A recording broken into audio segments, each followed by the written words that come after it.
who have served our country. It's all brought to you by Thomaston Savings Bank. Time now for today's Spotlight on Money, sponsored by Lenseek. Spending money on a tree tune-up can save you big after a storm. That way you'll know if your tree can survive nature's wrath. Gone without maintenance or having a certified arborist inspect them on a routine basis are the most likely to fail. Arborist Eric Grossnickel says you should pay attention to branches that could fall on your house or car. Limbs that may be overextended, interacting with infrastructure. I'm Rob Hart.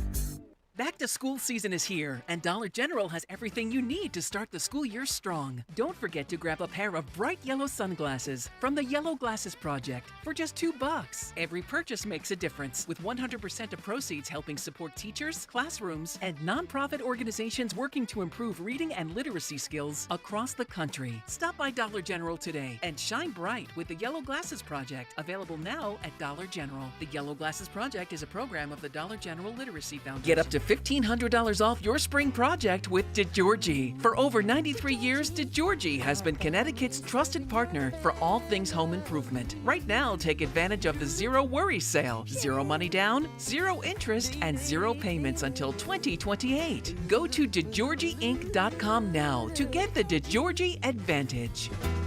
Our family serving your family. DeGiorgi. Lanny went to college and racked up huge debt. A little bit over $100,000. For a degree he couldn't use, now what? I had a friend that went to my computer career. They even helped him get hired immediately after graduation. One of the things I love about IT is that you can work from anywhere you want. You could become an IT pro in just months, including cybersecurity and the basics of AI with zero experience at mycomputercareer.edu. My Computer Career, an elite CompTIA certification partner. It worked for me, and I know it can work for you. This is one student's experience. Individual results vary. This is the story of the one. As a maintenance engineer at a beverage manufacturing plant, he starts his day knowing every line is ready to run because Grainger delivers the industrial-grade products he needs to keep mixers, conveyors, and packaging equipment moving. With Grainger's vast selection of bearings, belts, and motors, he keeps operations running smoothly, so nothing grinds to a halt. Call 1-800-GRAINGER, click Grainger.com, or just stop by. Grainger, for the ones who get it done.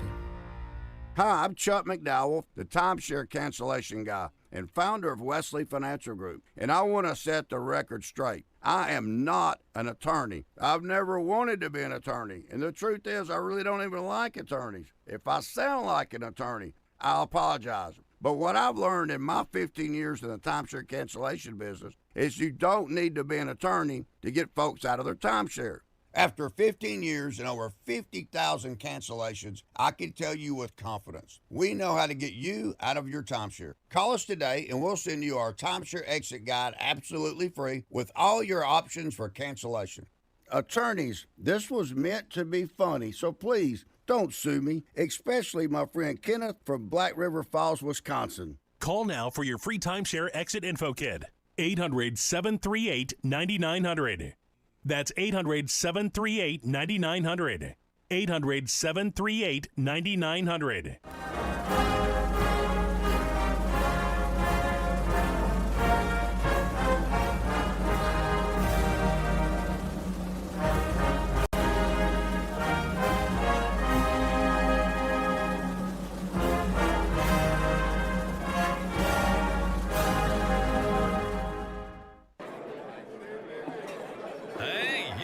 Hey, shh. Calm down. The show is about to start.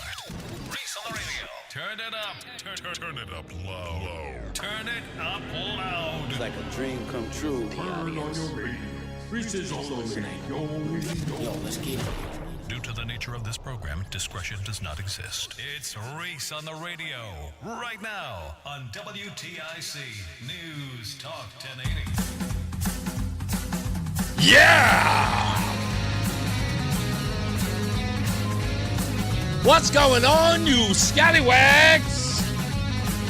Nutmeggers, conversationalists, young, old, and in between. And you haters. It's Reese on the radio on WTIC News Talk 1080. Always a blast. Always a blast. Working really hard. Wish I wasn't hardly working. I wish I was hardly working. I'm always working. Lot of things to get into today. Kind of a weird news day. We don't have a lot of events going on. Yesterday, it was a weird Monday where there was a lot of stuff going on over the weekend, of course, that we could cover on a Monday. I look at Monday as I'm excited to get back, but I know as a news day, it sucks. Yesterday had more news than today, and that can happen. And when you're in the talk show business, you got to talk about stuff that's happening, to have that conversation. People are here to hash it out. This is the town square, as it's called. So imagine when you don't have stuff to sort of, wax poetic about. So, you have to go into the depths of hell. You do. Unfortunately, when preparing a show, sometimes you got to go in these places where people are talking about stuff. It's not important to you. You don't care. You have to talk. Like, I love, Rush used to do, of course, you all remember. I know you guys are avid Rush Limbaugh fans and supporters. Open Line Friday was my least favorite part of Rush Limbaugh's show. Nothing against the listener. It just wasn't. And Rush would always begin the show by talking about something that's in the news and then take phone calls about anything.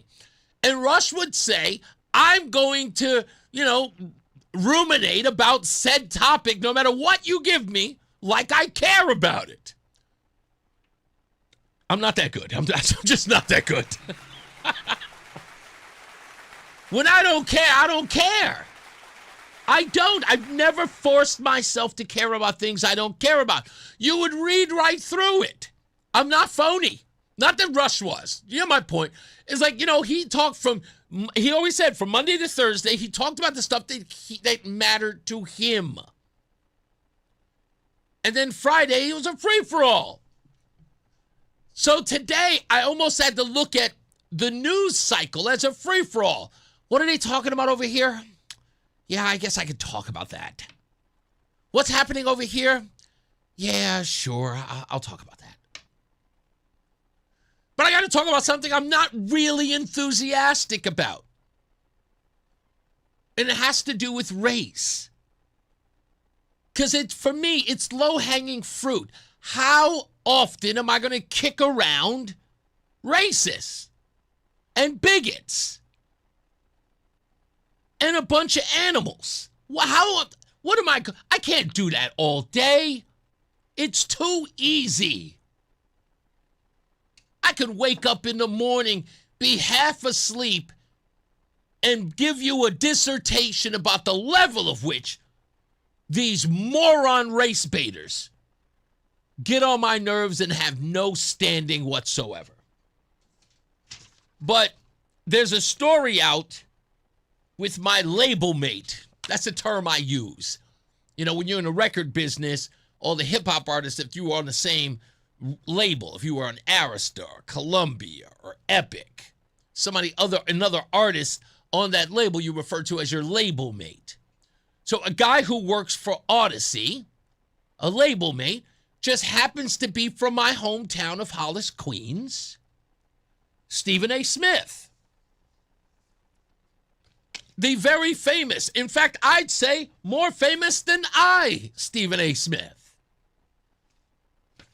is going through it back and forth with a bunch of rabble-rousers. And people are making a big stink about it. Why? Who knows? Oh, sure, okay, I know. What's being displayed is Stephen A. Smith is too powerful and too loud a voice, who happens to be black, to not be supporting the black orthodoxy. He is too visible in the whitosphere.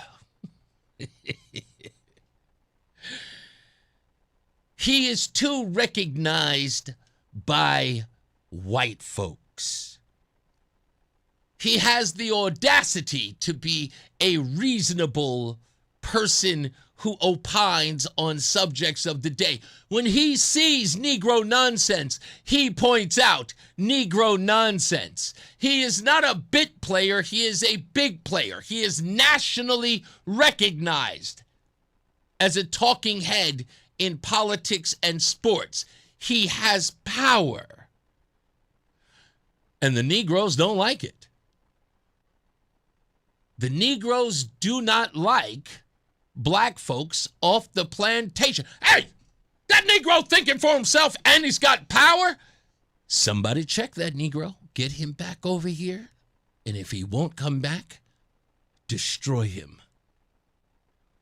Make him unpopular amongst all blacks.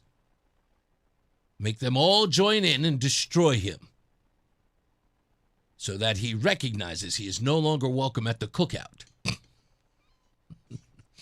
And he will stray back home, where we will give him 30 lashes for ever leaving us. And we'll put him in a timeout until we're ready to adorn him with gifts and trinkets and all other stuff. Yeah, that's what's happening. This is real talk, folks, as they say in the hood. The National Association of Black Journalists handed ESPN's Stephen A. Smith with its Thumbs Down Award Saturday night at the group's Salute to Excellence in Atlanta. The citation claimed that Smith has established a recurring public pattern of disparaging commentary directed at prominent black women across politics, sports, and media. That commentary, the National Association of Black Journalists said, reinforces harmful narratives and undermines the fair and respectful representation of black women who have not contributed a damn thing to society. Nothing. These so-called prominent black women, or as I like to refer to them, sister girls, what have they contributed? What? Joe Biden? Is that what they contributed? That's what they brought to the table? You brought us Old Man River? Is that what you brought us? Black women, what else have you contributed? Huh? Highest number of abortions? Huh? Destroying the black baby? Bringing black people's populations to all-time lows? Is that what you're contributing? Can't hear you. What else have you produced? Jasmine Crockett? Stacey Abrams? Who else? Maxine Waters? Kamala, fake-ass black Harris? Ketanji Brown Jackson? Are these your contributions to black America? Ketanji Brown Jackson, who gets laughed at every day in the Supreme Court, pretty much got her job because she was black and female, and then during her confirmation couldn't define female. That's your contribution? Sister girl? How about you sit this out a few times? Several years. Just sit out. If you really want to talk about who's disparaging to black folks, I just say take a look at what's also known as the unbelievable Jasmine Crockett and Tubbs. Is that what your contributions look like? Jasmine Crockett? How about Joy Reid? Bald-headed girl. Ayanna Presley, another bald-headed girl. We can't even say maybe it's Maybelline anymore with you black chicks. What's wrong with you? Can't even keep your hair. Is that what you're contributing? Stephen A., let me help you out here, buddy. Gosh, it's been a long time since anyone's ever said this to these people. They invented a thumbs down award. That's how inventive they are at the National Association of Black Journalists. They have an award called a thumbs down. I would have been more impressed if they had called it the Step and Fetch It Award. I would have had more. They should have called it the Uncle Tom Award. They couldn't do that? They couldn't figure that out? Anything in the world they could have called it. Huh? Huh? The Amos and Andy Award. They couldn't come up with anything, huh? How about the Uncle Ben Award? Oh, wait a minute. Uncle Ruckus Award. Why not? They couldn't come up with that? Nobody cares about the National Association of Black Journalists. Hold on, I got a story here. Let me see if I can find this real quick. I looked this up. What was the most important contribution of black journalists in the last 20 years? You're not going to be surprised at what I found. I need to get all my paperwork correct here. Here it is. Black journalism's 20-year record. Over the past 2 decades, black journalists and the black press have gained more seats at the table in American media. Dean Baquet became the first black executive editor of the New York Times in 2014. Kristen Welker later took on the moderator chair at Meet the Press. Nicole Hannah-Jones, her 1619 project, launched by the New York Times in 2019, won a Pulitzer and packaged into school curricula across the country. Ta-Nehisi Coates' essays, especially The Case for Reparations, moved elite conversation towards framing nearly every disparity through the lens of historical and ongoing racism. We had the coverage of the Trayvon Martin case, Michael Brown in Ferguson, George Floyd. What did black journalism contribute to that? Here's the analysis. If you strip away all the self-congratulation common in progressive media circles, and the record is more complicated and less flattering. The highest profile work often functioned as advocacy rather than straightforward reporting. The 1619 Project asserted that the American Revolution was fought in significant part to preserve slavery. Multiple historians, including the Times' own fact-checker Leslie Harris, warned the claim was false. The paper soft-pedaled the language later, but never fully corrected course. The project's economic claims about slavery and capitalism also drew sharp scholarly rebuttals for factual and interpretive errors. Yet it received institutional rewards and classroom adoption. That is not rigorous journalism. It is narrative construction with the political goal, reparations, and reframing the nation's founding. On crime and policing, dominant black journalist voices amplified the Ferguson effect and defund framing after 2014 and especially in 2020. Homicides spiked in major cities with the overwhelming majority of additional victims being black. Media emphasis stayed on police and the use of force, while black offenders account for roughly half the homicide offenders and victims despite the 13% of the population. A statistical reality rarely given any weight by black journalists. Family structure data, high rates of single parenthood, and cultural patterns receive far less sustained scrutiny than systemic explanations due to black journalism. This is not unique to black journalists. It tracks the broader leftward tilt of elite newsrooms.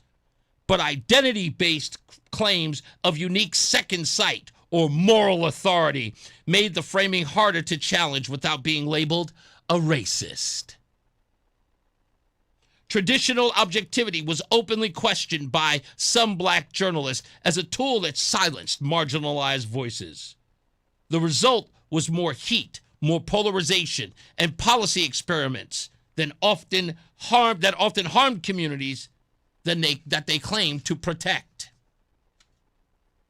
There has been real contributions, local black press coverage, or community problems that mainstream outlets ignore, and forcing attention to disparities that deserve scrutiny. Visibility for black talent in elite institutions is a net positive when the work is accurate. But the dominant national contribution for the last 20 years has been elevating grievance-centered lenses that treats racism as the master variable while downplaying agency, culture, and competing data. That has not produced a clearer public understanding or better outcomes. It has produced more division and less trust. And therefore, I say to Stephen A. Smith when it comes to the National Association of Black Journalism's, I spit on you and your journalists. You have to tell these people that they're not even worth the ground they walk on, that they are dirt, they are garbage, they are worthless. And I'll say it to your face, I don't care about your awards, and I don't care about being a part of your club. I have the white folks. That's all I need.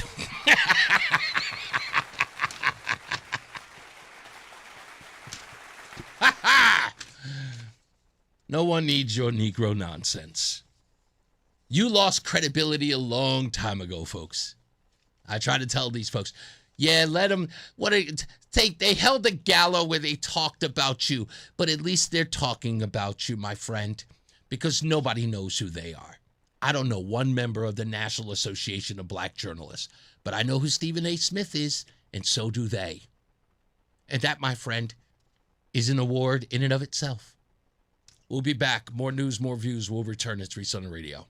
Hi, I'm Jerry Puya from Between Rounds Bakery Sandwich Cafe. Folks, this is huge. We want to be your go-to place for breakfast, lunch, and of course, bagels. For 10 weeks this summer, starting June 29th and ending September 4th, at participating locations, we are offering such aggressive savings deals at Between Rounds that you will want to change your morning or afternoon routine. Examples are 50% off frozen drinks, free breakfast sandwiches, free hot coffee, free iced coffee, free fountain soda, free bagels, discounted cold brew, and more. If you have never been to a Between Rounds Bakery Sandwich Cafe, then come try us out. Deals change Monday through Friday and are posted in the store. Visit our website for details. Between Rounds Bakery Sandwich Cafe with locations in Vernon, Manchester, South Windsor, East Windsor, and Tolland. We'd love to see you. Visit BetweenRoundsBagels.com for franchise information and to order online. A savory, flavory, bagel deli and bakery. Between Rounds. Between Rounds. Between Rounds. Between Rounds. Tastes so good. Between Rounds. All the audio that matters to you is on Odyssey.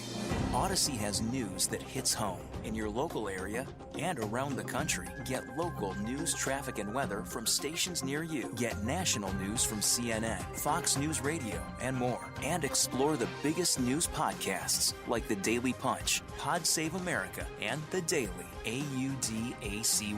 Find all the news that matters to you in a universe of audio. Odyssey. Hi, I'm Joe with SimpleSaleUSA.com, and I buy houses cash. If you own a house and want to sell it fast at a fair price, call me at 203-896-4000. I can pay cash and close in as little as 7 days. I buy houses in any condition, any price range, and more importantly, anywhere in Connecticut. I'm a private real estate investor who buys several houses a month, and I want to buy more. I buy inherited houses, divorce houses, behind in payment houses. I even buy my tenant won't pay me the rent houses. Do you own a house that is trash and needs thousands of dollars in repairs? Great, because I love buying junk houses. I buy vacant houses, abandoned houses, condemned houses, and even foreclosure houses. If you own a house and want to sell it fast, call me at 203-896-4000. That's 203-896-4000. 203-896-4000. And now, a WTIC news update. 2:30, good afternoon. I'm John Silva, WTIC 1080 News. State police say one person is dead and another person has been detained in an investigation underway in Summers. State troopers responded around 4 this morning. Reports of what was called a suspicious incident. One person was found shot. They were pronounced dead. Second person detained. No other details have been released. It's been a heavy police presence at South Road there for almost 12 hours now. Woodbridge police say a 15-year-old is charged in a string of car thefts. Officers last week spotted the suspect in one of 3 vehicles found on Hazel Terrace. After a brief foot pursuit, they collared the teen, who they say also had a fake gun on him, along with the keys to 2 other vehicles. Lindsay Clancy begged for help as her mental condition deteriorated in the months leading up to the deaths of her 3 children. That according to her former mother-in-law, who testified at Clancy's murder trial earlier today in Plymouth, Massachusetts. Meantime, the trial of the man charged in the murder of hip-hop star Tupac Shakur 3 decades ago continues in Vegas. In Las Vegas, a jury has been selected for the trial of Dwayne Davis, an ex-gang leader accused of orchestrating Tupac Shakur's killing in 1996. We're pretty much done for the day. Attorneys spent 4 days selecting 6 men and 10 women for the jury. Opening statements begin Monday. Dozens of witnesses are expected. Attorneys say Sean Diddy Combs will not be called, and Death Row Records co-founder Marion Suge Knight, who's serving a 28-year sentence for killing a Compton businessman, says he wants no part of the trial. Knight survived the shooting. He was driving the BMW with Shakur in the passenger seat. Tupac died at the age of 25 during a fierce battle for dominance in the hip-hop industry. And Bill Rasmussen, who co-founded ESPN, has died. ESPN historian Mike Soltis says Rasmussen died today at his home in Florida. He and his son dreamed up the idea of a network carrying sports round the clock and would revolutionize Americans' TV watching habits. Bill Rasmussen was 93. WTIC News time is 2:32. Bob Cox has the forecast. Partly sunny this afternoon. There is the chance for a shower. We'll see highs between 80 and 85 degrees. Tonight will be partly cloudy. In some places we'll see some patchy fog develop. Lows in the low to mid 60s. A mostly sunny day on Wednesday. Highs in the 80s with moderate humidity. Partly cloudy Wednesday night. Lows in the 60s. And more in the way of clouds Thursday, along with the chance for a shower or two. High 75 to 80. Back to some sunshine on Friday with highs in the low 80s. I'm meteorologist Bob Cox in the WTIC Weather Center. Hi, I'm Jerry Puya from Between Rounds Bakery Sandwich Cafe. Folks, this is huge. We want to be your go-to place for breakfast, lunch, and of course, bagels. For 10 weeks this summer, starting June 29th and ending September 4th, at participating locations, we are offering such aggressive savings deals at Between Rounds that you will want to change your morning or afternoon routine. Examples are 50% off frozen drinks, free breakfast sandwiches, free hot coffee, free iced coffee, free fountain soda, free bagels, discounted cold brew, and more. If you have never been to a Between Rounds Bakery Sandwich Cafe, then come try us out. Deals change Monday through Friday and are posted in the store. Visit our website for details. Between Rounds Bakery Sandwich Cafe with locations in Vernon, Manchester, South Windsor, East Windsor, and Tolland. We'd love to see you. Visit BetweenRoundsBagels.com for franchise information and to order online. A savory, flavory, bagel, deli, and bakery. Between rounds, between rounds, between rounds, between rounds. QC Kinetics helps active people stay active. People like David Boardman, police officer, competitive athlete, and gym owner who trains hard almost every day. My body's taken a lot of abuse over the years. I've had multiple knee surgeries on both of my knees. I could barely run a mile prior to going to QC Kinetics. Doctors have all told me, hey, you are going to need knee replacements. But QC Kinetics gave David great news. We're going to give you the opportunity to have not one, but 2 healthy knees, and we don't have to cut you open. And after David's regenerative treatments at QC Kinetics? Since I've gone to them, I run 20, 30 miles a week. I really wouldn't be able to do that if it wasn't for QC Kinetics. From knee pain to Ironman training. It's a no-brainer. Now it's your turn. Call QC Kinetics to book your free consultation today. Call QC Kinetics, 860-440-PAIN. That's 860-440-PAIN. 860-440-PAIN. My name is Whitney Allen, and I'm a widow. My husband, Ryan, died. We never thought we'd ever have to use life insurance, but the unexpected happened. With Ethos, signing up was fast and 100% online. You can get a quote in seconds, apply in minutes, and get same-day coverage. No medical exams, and you can get up to $3 million worth of coverage. I'm grateful we were prepared. Get your free quote at ethos.com/term. That's ethos.com/term. Paid spokesperson. Time spent on application may vary. Online health questions required. You're still glowing, flirting, grooving. You've still got it. But your immune system weakens as you age, making it harder to fight illnesses like pneumococcal pneumonia and RSV. Vaccines are a key part of any health routine and can help protect you from getting really sick. Ask your doctor or pharmacist which vaccines you need. See more at PfizerForAll.com. Sponsored by Pfizer.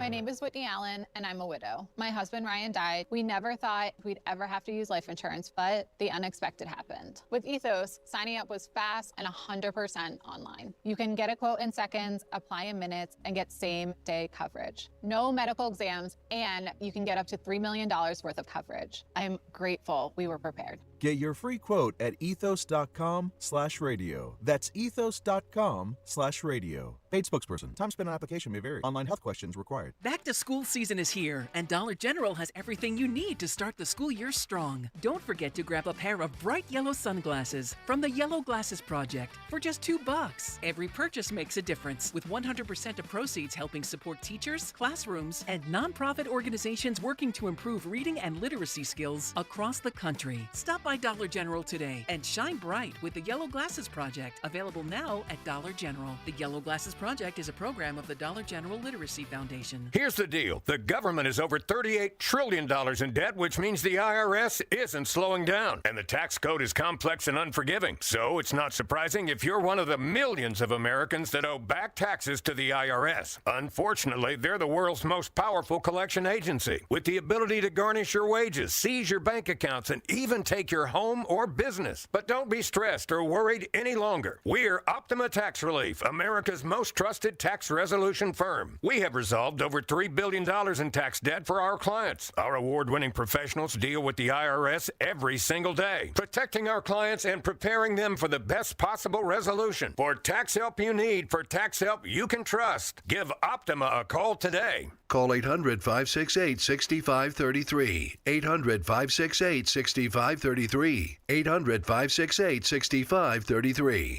Optima Tax Relief. Some restrictions apply. For complete details, please visit OptimaTaxRelief.com. Fan of WTIC? Then do us a favor. Download the free Odyssey app and favorite WTIC. I want to thank the Scallywags in the chat room. You can always join them by going to ReeseOnTheRadio.com, on YouTube, on Facebook, and that's the Reese Hopkins page, and on X, which I check on these computers often. So I'm looking at some of the statements here in the chat room. Scallywags are chiming in.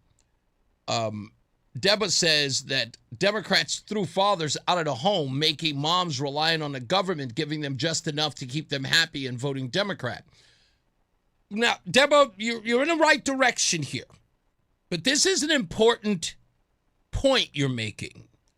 But I need to skew it for accuracy. Or I need to change it up so that it's accurate. So, Democrats didn't throw the fathers out of the home. Black women did that. And they were given license to. For obvious reasons. I've watched these videos in the recent weeks. There were a lot of black women who were talking about and defending black men during the 1960s and 70s on television shows on PBS. They were talking about the hardships of black men in order to maintain, be it through work or just in dignity. There were black women who were standing up for them.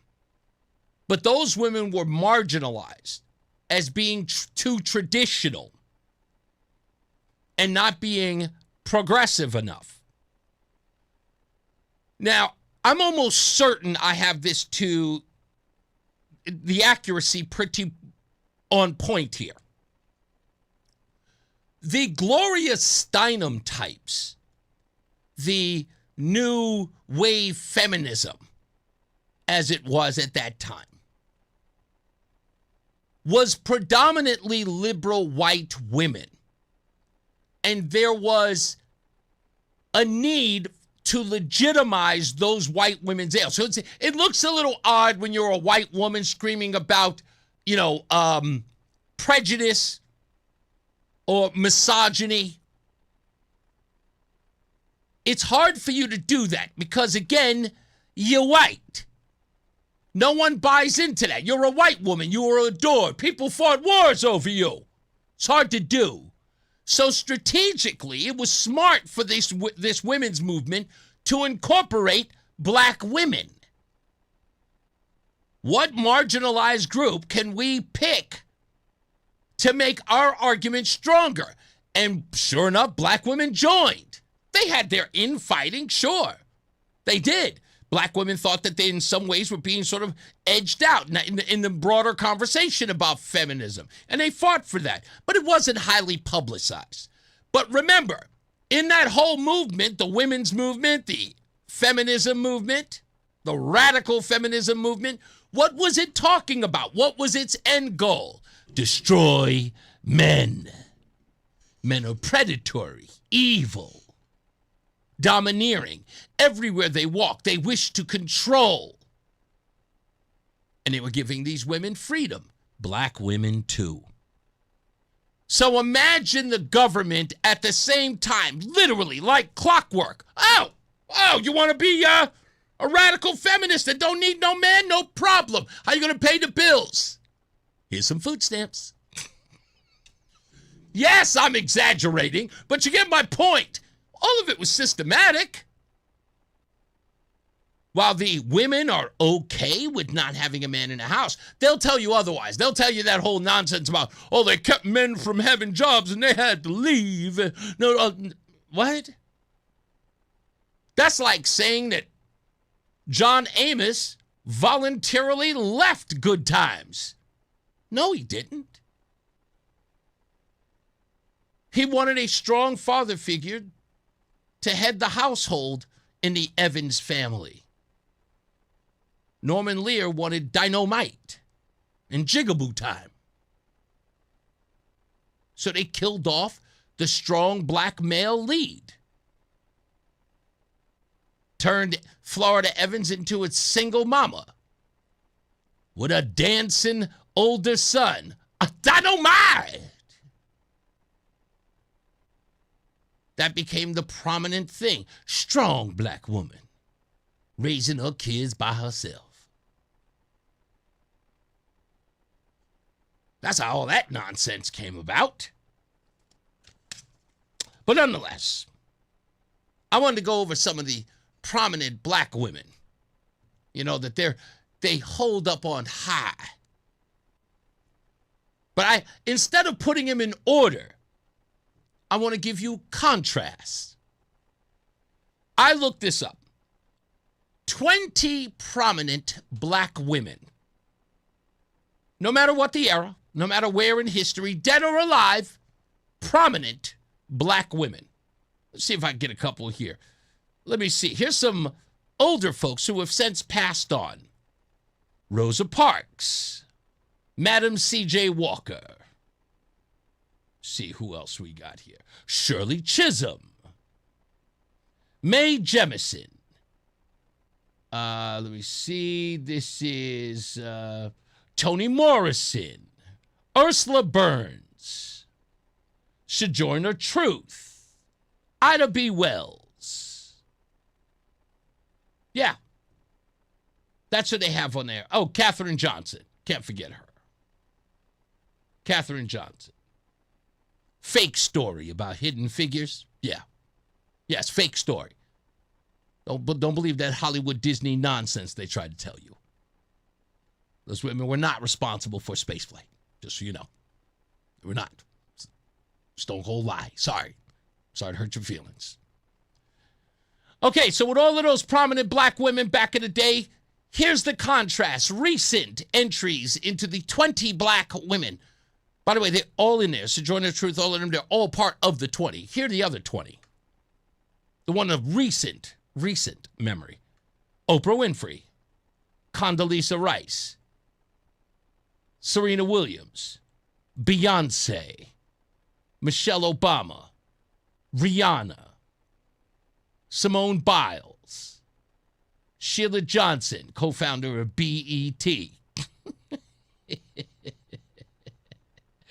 Kamala Harris, and Katherine Johnson. Oh, I already mentioned her, sorry. And Kamala Harris. Yeah. So the most prominent black women today out of the 20, they couldn't even come up with 20 recent, alive members of the African American community, the female population. It looks like here they got 1, 2, let me see there, 3, 4, 5. There is 6. No, it's 6, 7, 8. Yes, 8, 9. 9 women who have died, therefore leaving you with 11 alive. They could only come up with 11 alive. Oprah Winfrey. Let me make sure I get this right. Okay, Oprah Winfrey. Condoleezza Rice. She comes in 3rd. Serena Williams, 5. Beyonce, 6. Michelle Obama, 8. Damn, Michelle Obama going all the way down there. Rihanna. Simone Biles. Sheila Johnson. Ketanji Brown Jackson, 14. Kamala Harris at 19. That's it.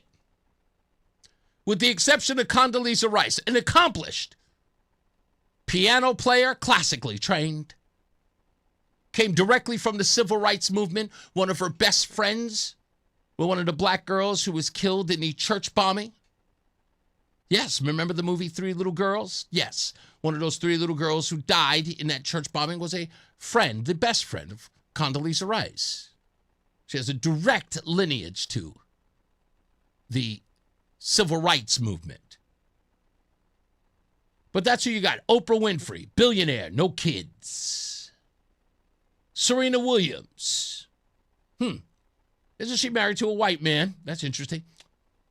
Beyonce Knowles, married to a former drug dealer. Michelle Obama. Moving on. Rihanna.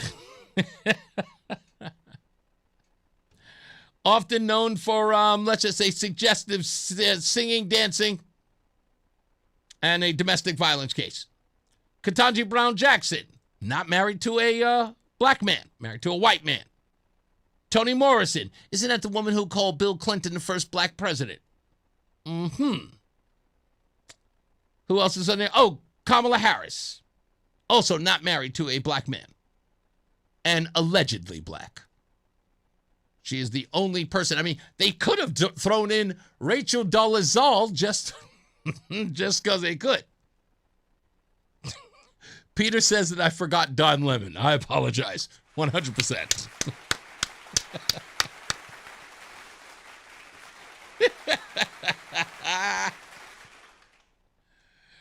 Truth be told, folks, this is not a good list. It's not. We got a tennis player. We got 2 R&B singers. Got a talk show host. Seriously? We don't have any Madam C.J. Walkers walking around there today? Not one? No Ida B. Wells? At all?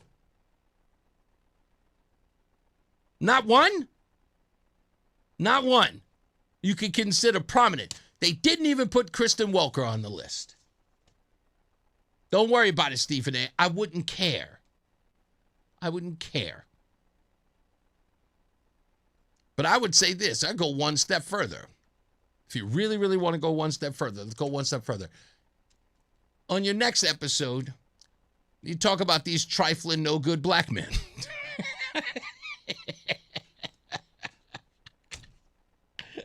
That's what you do. Just even it out. That's all you have to do. Hey, when we come back, everyone's talking about the housing crisis in Connecticut. There is a housing crisis in Connecticut. I think I've found out a way to solve part of it. But my question is why isn't anybody talking about it?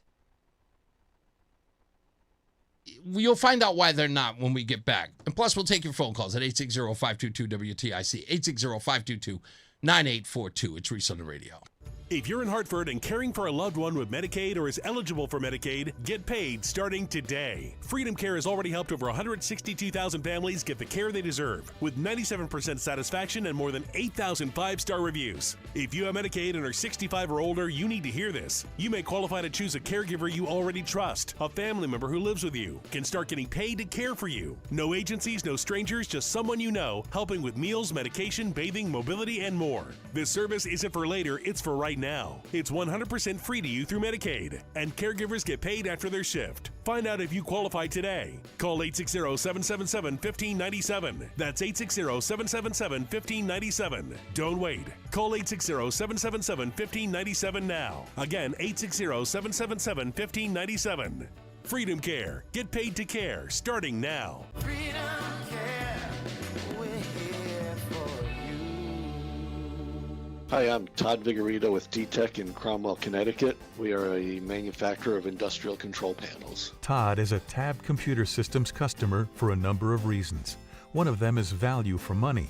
Todd's a big fan of Tab's month-to-month service agreement. When we first signed up with Tab, we had been looking at a lot of companies and they all had different contracts, and Tab had different number of hours per month that you could buy. We bought one that we thought was sufficient for us. For Todd, no locked-in contract is the way to go. We have a month-to-month contract. We pay for a set number of hours per month, and we're not locked in for any long term, but we don't need to be locked in because we're locked in because we want to be with them as a great service provider. Month-to-month affordability.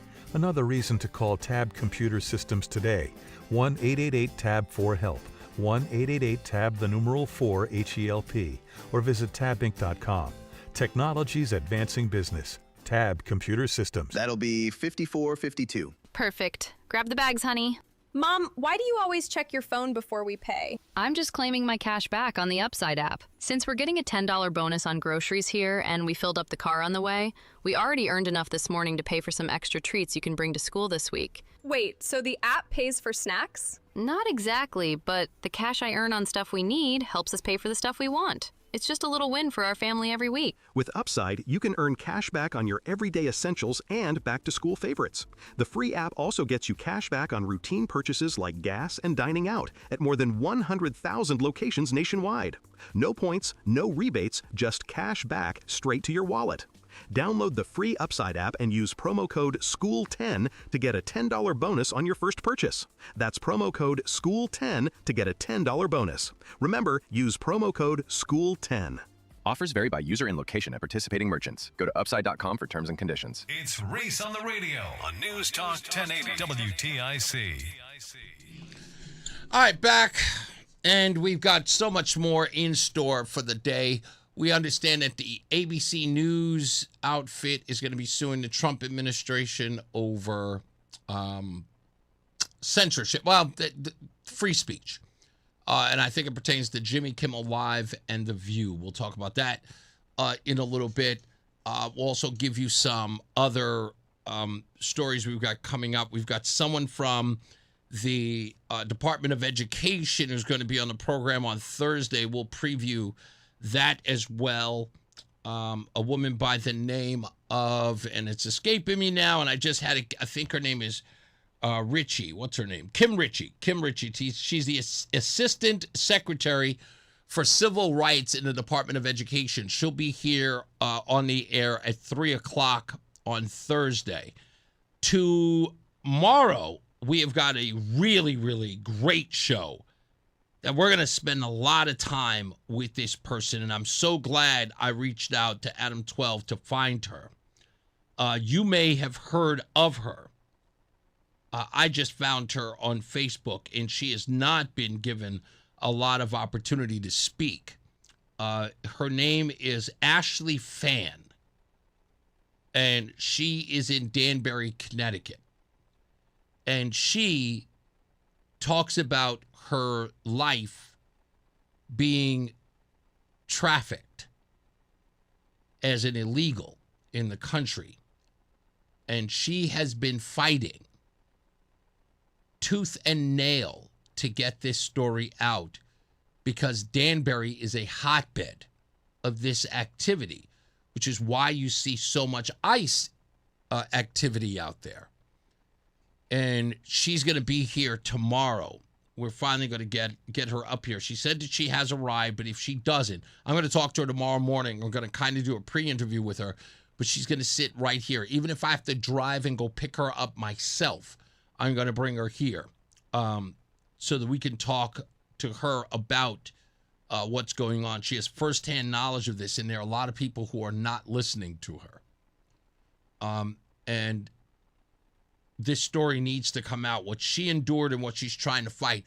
There are people who are doxing this woman for what she is trying to expose and trying to put her in danger. Here in the state of Connecticut, that cannot stand.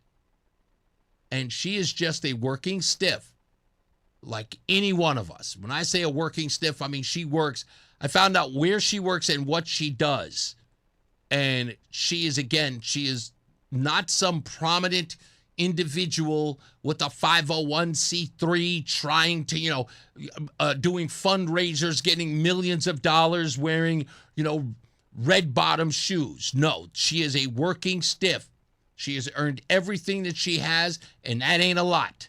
And she is grateful, and she is trying to save other lives, and it couldn't be more noble of a cause. So when I saw her post, I'm so happy that I did. I don't believe God makes mistakes.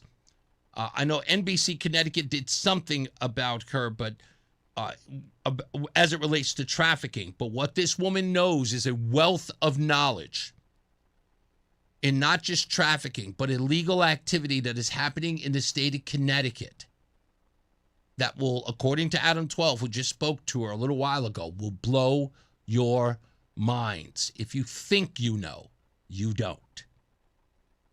So Ashley Fan will be on the program tomorrow. I think she's going to get here about 3 o'clock. I'm going to spend a lot of time with her. So stay tuned for that. I'm, again, very happy that I bumped into her. Can't wait to. No, they did not forget Gail King, whatever her name is. Gail. I come about to call her Gail King. Gail King. Nobody forgot her. There's nothing to remember. She's another bigot. Gail King. I told you that time when I met her at the Barack Obama, I met her at the Democrat National Convention in Detroit. And I bumped into her, and she knew me. And, of course, I knew her. And the way that she remembered me from the morning show I was with, she goes, "Oh, I know you. You're the one who dates white women." I looked at her and I said, "Yes?" Question mark. And her next question to me is, "Why?" Which, again, baffles me because I never saw her bat an eye at Ketanji Brown Jackson or Kamala Harris. Never once. But yeah, she was, and never met me before and was questioning me like I had broken someone. "You only date white women. Why?"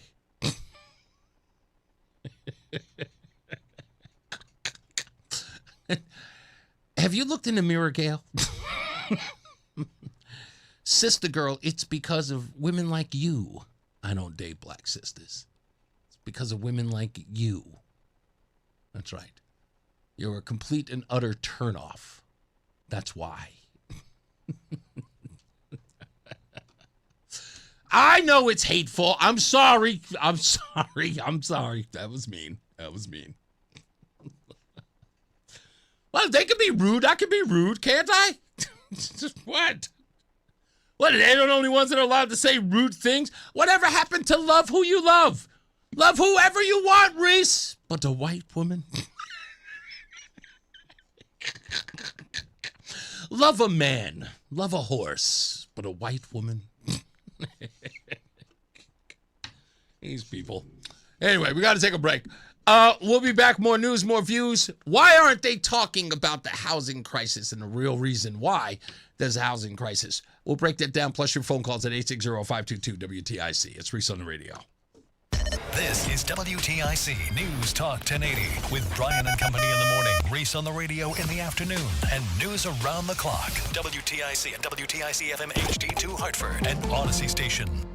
3 o'clock in the afternoon, I'm John Silva, WTIC 1080 News. Partly sunny skies, it's 83 degrees. We'll keep partial sun in the forecast today. Humidity will start to go down too.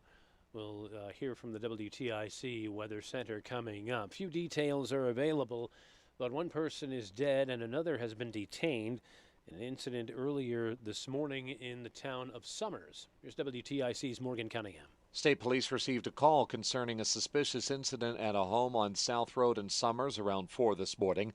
When troopers arrived at the scene, a body had been found shot. A second person who was at the scene was detained for further questioning in the investigation.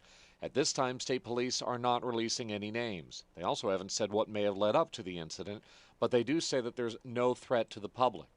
Morgan Cunningham, WTIC 1080 President News. Trump is threatening to bomb U.S. ally Oman over its talks with Iran over a separate deal to reopen the Strait of Hormuz.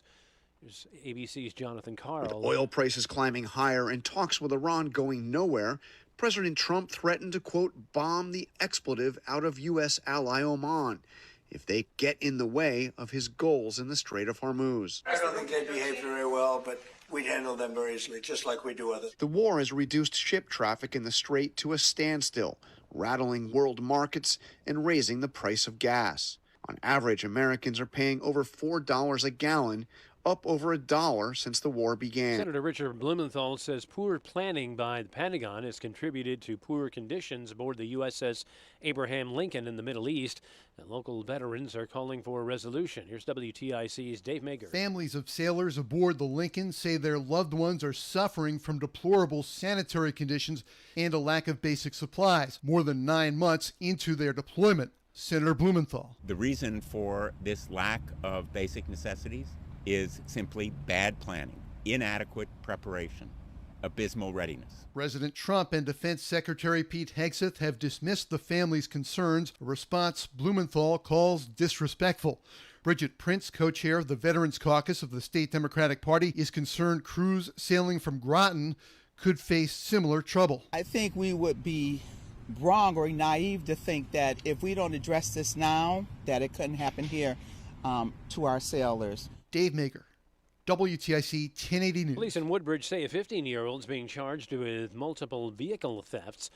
Last Thursday, officers spotted 3 abandoned vehicles on Hazel Terrace in town. 2 were reported stolen in Woodbridge, the other from Naugatuck. Officers say they spotted the teen in one of the vehicles. He was collared after a brief foot pursuit. Arresting officers say the suspect had the keys to 2 of the vehicles on him, along with a fake gun. He now faces larceny and weapons charges. Pennsylvania's Attorney General has announced the alleged ringleader of a cocaine trafficking ring at Penn State and 2 fraternities surrendered this morning. 24-year-old Agostino Abatillo was arraigned. Others have been charged in the case that dates back 3 years. Officials say one of the suspects was known as the largest dealer of coke for Penn State students. The only non-student charge is one suspect's father, accused of hiding drugs and cash in a safe and obstructing the investigation. Penn State reacting to the charges, saying, "We are horrified by these serious allegations," adding, "Criminal activity, including hazing such as this, has no place at our institution." Correspondent Lionel Moyes. Trial of the man accused in the murder of hip-hop star Tupac Shakur nearly 30 years ago continues in Vegas. Correspondent Alex Stone. The jury heard a recording of the LAPD interviewing Davis when they thought maybe he had something to do with the murder of Biggie Smalls here in L.A. years ago. That led them to the Tupac connection, but Davis actually attended a party the night Biggie Smalls was murdered in L.A., so they thought maybe he had that connection as well. WTIC News time is 3:04. Checking traffic. We're accident-free on the roads this afternoon. We got some delays, though, in West Hartford, or out of West Hartford, 84 East. Some backups reported between exits 44 and 51. Down in Cromwell, 91 North between exits 21 and 22. We got a left lane closure there till about 3:30. No major issues to report along the 95 corridor. The road work down there along New Haven. Actually, that's just volume delays. 95 south out of New Haven from 46 to West Haven and 43. And in Fairfield, slower traffic. Fairfield Westport northbound 95 between exits 18 and 23. Parkways look good. No reported problems on Route 8. Bob Cox has the WTIC Weather Center forecast. During the afternoon, you might run into a shower, but much of the time should be dry with a mix of sun and clouds, and temperatures up to about 80 to 85 with relatively light wind and moderate humidity. Dew points mostly in the 60s. Sunset today occurs at 7:46 this evening, though sunset's getting earlier. And then tonight's partly cloudy, some patchy fog in parts of the area. Lows will be in the low to mid 60s. A mostly sunny day Wednesday with highs in the 80s. Partly cloudy tomorrow night, lows in the 60s. More clouds on Thursday with the chance for a shower or two. Highs 75 to 80. Mostly sunny Friday, highs in the low 80s. And at this point, Saturday looks partly sunny. You can't rule out a shower or two. The high be about 80 degrees. I'm meteorologist Bob Cox in the WTIC Weather Center. 83, partly sunny right now in Hartford. Markets still in the red so far this Tuesday. The Dow Jones down 82, the NASDAQ down 353, and the S&P is down 47. I'm John Silva, WTIC 1080 News. I'm Matt Morgan of Morgan & Morgan, America's largest injury law firm. I've had the privilege of seeing miracles, broken families rebuilt, every crash, every workplace injury, every medical mistake. Fighting back can work. We've gone toe-to-toe with insurance giants, and we've won a lot. Over $30 billion recovered. Size matters. Reputation matters. Results matter. There's only one Morgan & Morgan. Injured? Dial pound law.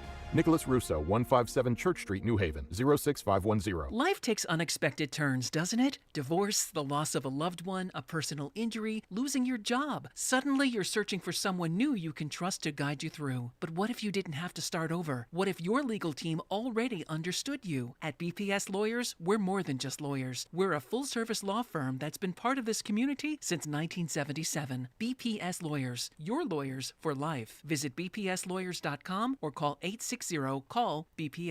Nick Painderis is responsible for the content of this ad. I'm not one to say I told you so, but I switched to Pure Talk over a year ago, and ever since I've been telling people there's no better wireless company out there. Well, a few months ago, a massive survey was conducted. 123,000 people were asked to rate their wireless carrier in 4 categories: coverage, support, data, and overall value. Well, the results are in. Guess which wireless company was the only wireless company to get 5 stars in every category? Yeah, Pure Talk. 5 stars, every category. To celebrate, Pure Talk is offering the first 3 months of any plan for just $15 a month, including their top-tier unlimited plan. No contract, no commitment, just a very inexpensive way to test drive the only American wireless company with 5 stars in every category. Just dial pound 250, say micro, and Pure Talk's U.S. customer service will take it from there. Again, pound 250 micro. And yes, I told you so. Reese on the radio, making sense of the news. Yeah, even when it makes no sense at all. Now on WTIC News Talk 1080. Connecticut has a housing crisis. You all know that because the housing market is expensive and it's tight. In 2026, median home prices have run in the $450,000 to $510,000 range, depending on the month and the data source, with year-over-year gains of several percent. Inventory often sits around 2 months of supply. More than half of renters are cost-burdened, spending over 30% of their income on housing. Official and industry estimates put the state's shortage of units in the 100,000 plus range, and the state routinely ranks near the bottom nationally on affordability metrics. Estimates of the undocumented population in Connecticut typically fall between 113,000 to 167,000 people. That's roughly 3 to 4.5% of the state's 3.6 million residents. Some counts that include children run higher than that percentage. These are estimates, not precise consensus, and they lag real-time flows. In March 2026, Federal Reserve Bank of Dallas working paper examined the national surge in unauthorized immigration from the early 2021 till 2024. Using administrative microdata, the authors found that an increase in unauthorized immigrant workers, or illegals, equal to 1% of the local area's employment-raised local housing prices by about 2.2% and rents by about 1.4%. Those inflows explain roughly 30% of home price growth and 20% of rent growth in the average metropolitan area studied over that period. The paper found little evidence that housing supply expanded enough to absorb the extra demand. The paper is preliminary and does not claim immigration was the only driver, but says it was one of them. Connecticut's Trust Act limits when state and local law enforcement can honor ICE detainers and share certain information. That creates more permissive environment relative to stricter enforcement states. Housing demand is not the only factor. Restrictive zoning, chronic underbuilding, high taxes, and regulations matter a great deal. But more people competing for limited units raises prices, especially at the lower end of the rental market, which in essence mean the working poor, who are competing against illegals. The dominant framing in Connecticut media and progressives' national outlets treats the housing crisis almost entirely as supply, zoning, and not enough subsidies. Immigration is either omitted, minimized, or inverted into a labor supply talking point. Undocumented workers help build housing, so enforcement would make the shortage worse, which, of course, is selective reasoning in all of this. So no one is talking about the obvious. You have 160,000 illegals in the state and then crying about a housing shortage. Now, if every illegal were gone, not that we wouldn't have a housing shortage. We probably still would. We'd still have zoning issues. Of course we would. We'd probably still have regulations because Lamont is the governor. But why aren't they talking about illegals?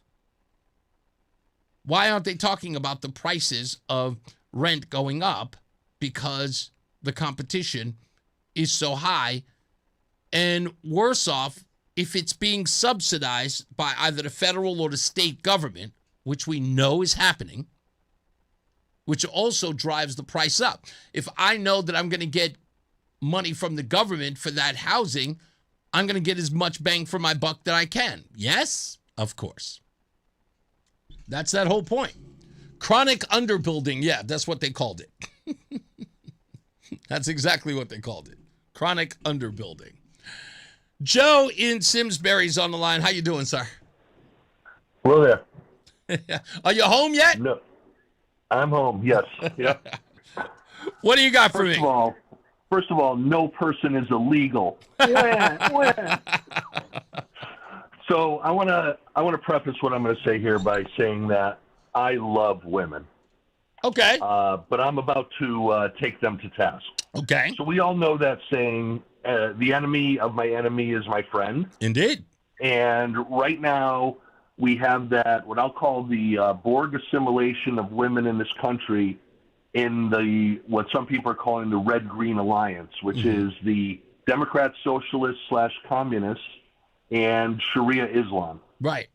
And the women are the ones right now, even more so than the men. I know a lot, I shouldn't say a lot, I know enough men whose wives are all gung-ho about this DSA craziness, yet the men will say nothing because they want to protect their marriage. So they basically have gone from being alpha males to beta males, and it's pretty pathetic. Right. But this combination between these groups, and this is where women, I started off saying I love them, and I'm going to say I don't understand them, and I think every other guy would have to say that same thing. But how can you possibly embrace a group that has embraced you? They're clearly using you, where they want to damage the Constitution, because in Democrat socialism, there's less respect for basic property rights or freedom of religion, freedom of speech, and we know Sharia law is primary to the United States Constitution. Mm-hmm. So why are these women hooking up with a group that is clearly using them? And we've talked about the LGBT stuff before. I'll throw that in. Right. And this is a group that across the globe, and we're not just talking about Dearborn, Michigan and the videos that we've seen, but across the entire globe, they have steamrolled Christianity in every country that they've gone into. I'm leaving Europe out of it now because it's still time for them to do that. But every other place, you pretty much have no Christianity. In Africa, you have the Muslims slaughtering the Christians. You have virtually no Christianity left in Lebanon. It used to be a Christian country. Yet we have women in this country who are arm in arm with these people who do nothing, and this is the part that scares me, they do nothing but subjugate women in their societies in other countries, and they're bringing that stuff here. And I don't know how to reconcile myself how women can be so damn stupid that, and I'm not calling them stupid because of the Democrat socialist ideas. Right. I'm calling them stupid because they are partnering or being used as pawns by the Muslim Brotherhood and Sharia Islam. And again, that's not all Muslims, but enough of them. Why the heck should we be treating women with respect?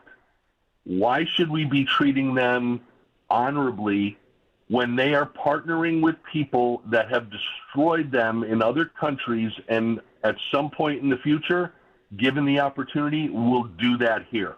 Why are we dancing around this? I know I spend a lot of time talking about it, trying to set the stage, but I understand why are we what you're dancing saying around this and not telling women, and I won't use the language, listen, you stupid bee, you don't have a clue. This is what they're doing, and you're going to destroy your children, potentially yourself. Go look at the video of Bataclan and what happened there. They're so ignorant. They don't destroying think, us. listen, if you talk to these women, they do not think it's going to happen to them. They believe that the Muslim Brotherhood types, the Sharia law Muslims, they think that they only subjugate their own women and not white women. Now this is something that a lot of people haven't come to grips with, right? What about the Yazidis? No, see, you're talking from a place of advanced knowledge that they don't have. They don't. They only see, they see an oppressive sort of, everything is based on that, right? So they see Muslims as their religion. Oh, you're prejudiced against them because they're brown. Oh, you're prejudiced against them because they're different. I am not that person, so I can accept them for who they are. And then when they find out who they are, they go, yeah, it doesn't matter because it's not going to happen in my neighborhood. So they get to sit on the sidelines, right, and dictate to everyone how much they care, but they never think it's going to reach their door. And they're okay with that. The champagne liberalism that everyone's talking about is they get to do that from every one of their country club fundraisers for the people they would never be seen breaking bread with. It's easy for them to excise themselves from the actual people who have to live there. And when you say, well, what about the Muslim women and how they're treated by Muslim men? These white women will go, well, that's their thing, and they chose that religion, and I got nothing to do with that. And nor would they ever criticize it. Think about it. If you have a group of people who wouldn't dare criticize a group of people for their way of life, right, and allow them to do it. When they know that a murderer from the black community is going to go out into the streets, do they care? No, because they're going to go back to the streets that they're from. They're not going to come to my streets. I don't have to care. I just think it's wrong that you would put them behind bars like an animal. They get to sit from 1,000 feet or 30,000 feet away from the nonsense so they can believe whatever they want. Well, I agree, and it's time that we brought this down to about 1,000 feet for them. Yeah. Because, sure, do they think that and I don't want to sound anti-Muslim because I'm not anti-Muslim. I know a lot that are fully rejecting Sharia law and everything to do with it, and they're wonderful people. But in this country, the fact is that anyone that we ever catch on video, and I'm getting tired of seeing it on X, and it's always a lot of people, because I could care less if someone in Germany says something or someone in Spain says something, but someone in the United States who's here and they are a guest of the United States, whether they're legal or illegal, and they are touting how they're going to destroy us. Why are we not dragging these people out and dropping them maybe with a parachute, maybe not, from 30,000 feet? Because they're basically telling us what they're going to do to us, and they've done it everywhere else they are. And for women that are listening that may not agree with me, I think it's nothing more disgusting than to be a woman or to be a man if the roles were reversed. And think about young girls, 10, 11 years old, not allowed to go to school in Afghanistan because of the religion, and being married off to 60-year-old men like myself. And you're going to sit there, well, it's not everyone. Yep. Well, guess what? They're here. They're building their own communities. They want us to stay out of it. The things that were said in it's either Tamarack or Dearborn the other day by the mayor about this is an Islamic community. If you're not going to practice Islam, you're not welcome here. Right. Wake up, folks, because these people, we all saw them come in, mostly military-age males. We see what's going on in Quetta, that they thought they had stopped, and now it's all back again. And Spanish girls and their mothers are scared to death. They're being attacked. And I'm getting sick and tired of American women sitting there, making every excuse for, well, it doesn't really matter to me because they haven't done it to me. And there is no Muslim community in Connecticut, so why do I care? So if you don't care about fellow human beings, then guess what? I don't care about you. Thank you, Simsbury Joe. God bless you, man. I got to break this down real simple, okay? My wife is going through this right now. I was literally having a discussion with her before right at the 3 o'clock hour. And look, I would consider myself a strong husband with not just an opinion, but with a backbone. And I can talk to my wife till the cows come home that she has nothing to worry about. But she is obsessed about this very subject. She is concerned a great deal that something is happening to this country we may not be able to recover from. And I got to tell you, there's only one way to fight back. And it is the simplest of things. It is expressing our disgust and our opposition to this and our way of life being invaded, without fear of being ostracized or being censored or canceled.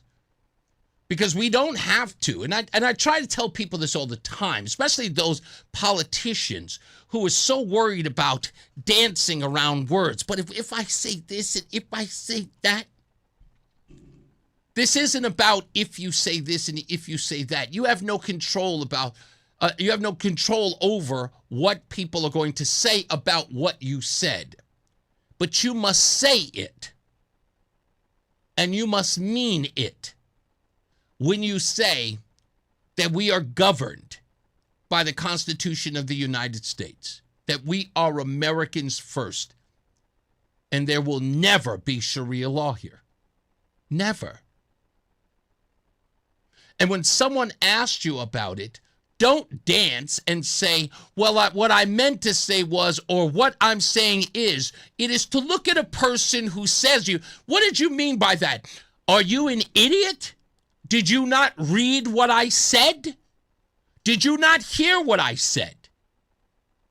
Where are you having trouble? Are you here to ask me questions or are you here to debate me? I'll go one step further. Journalist, reporter, knucklehead, I'll ask you a question.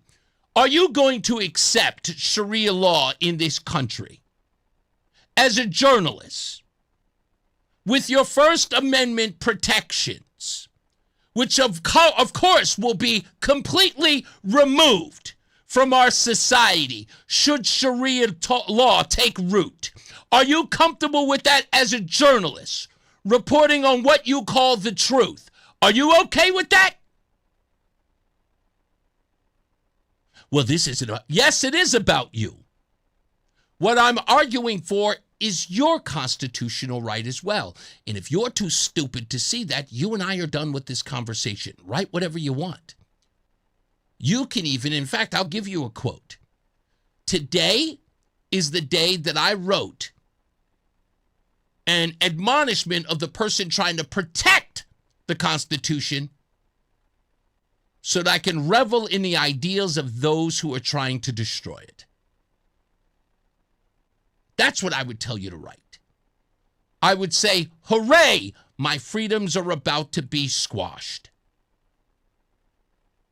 And you can aid these people in destroying the country and the home that you've grown to love. Or you're going to write that you hate it so much and you can't wait until they take your freedoms too. To women, what are we afraid of? Have we gotten that far as men that we've literally given up so much ground because we were so afraid of being considered misogynistic or too much machismo in our veins, that we were so concerned about how people would look at us that we just acquiesced and we curled up into a little ball and just said, please just leave me alone while I watch my football. Is that what it is? Is that what happened? You guys lost the spine? I never lost my spine. Never. When people ask, I shouldn't even hear, I don't want to get involved. Well, okay. Don't be surprised. You'll wake up and your freedoms will be gone too. You'll be looking around and go, what happened? What do you mean it changed? I can't do that anymore?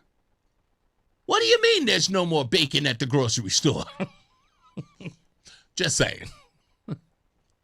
That's what's going to happen. Now we got to take a break.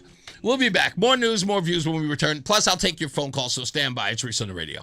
Brian Shackman here for CertaPro Painters. You know, we all love our homes. I really love mine. But in the kitchen, things were not looking so good. Scuffs, scratches, peeling paint, and I needed help. And you know what I got help from? CertaPro Painters. Whether inside or out, protect your home with quality paint and a worry-free process. You get a free estimate, detailed, easy to understand, great communication, dedicated to finding you the right color and doing a great job. It's CertaPro Painters, Certa with a C, and you can book your free estimate online at CertaPro.com. Each CertaPro Painters business is independently owned and operated. Sometimes it feels like the news is full of things that have never happened before, and that is not exactly true.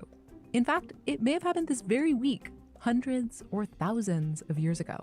I'm Sally Helm, host of the podcast History This Week from the History Channel.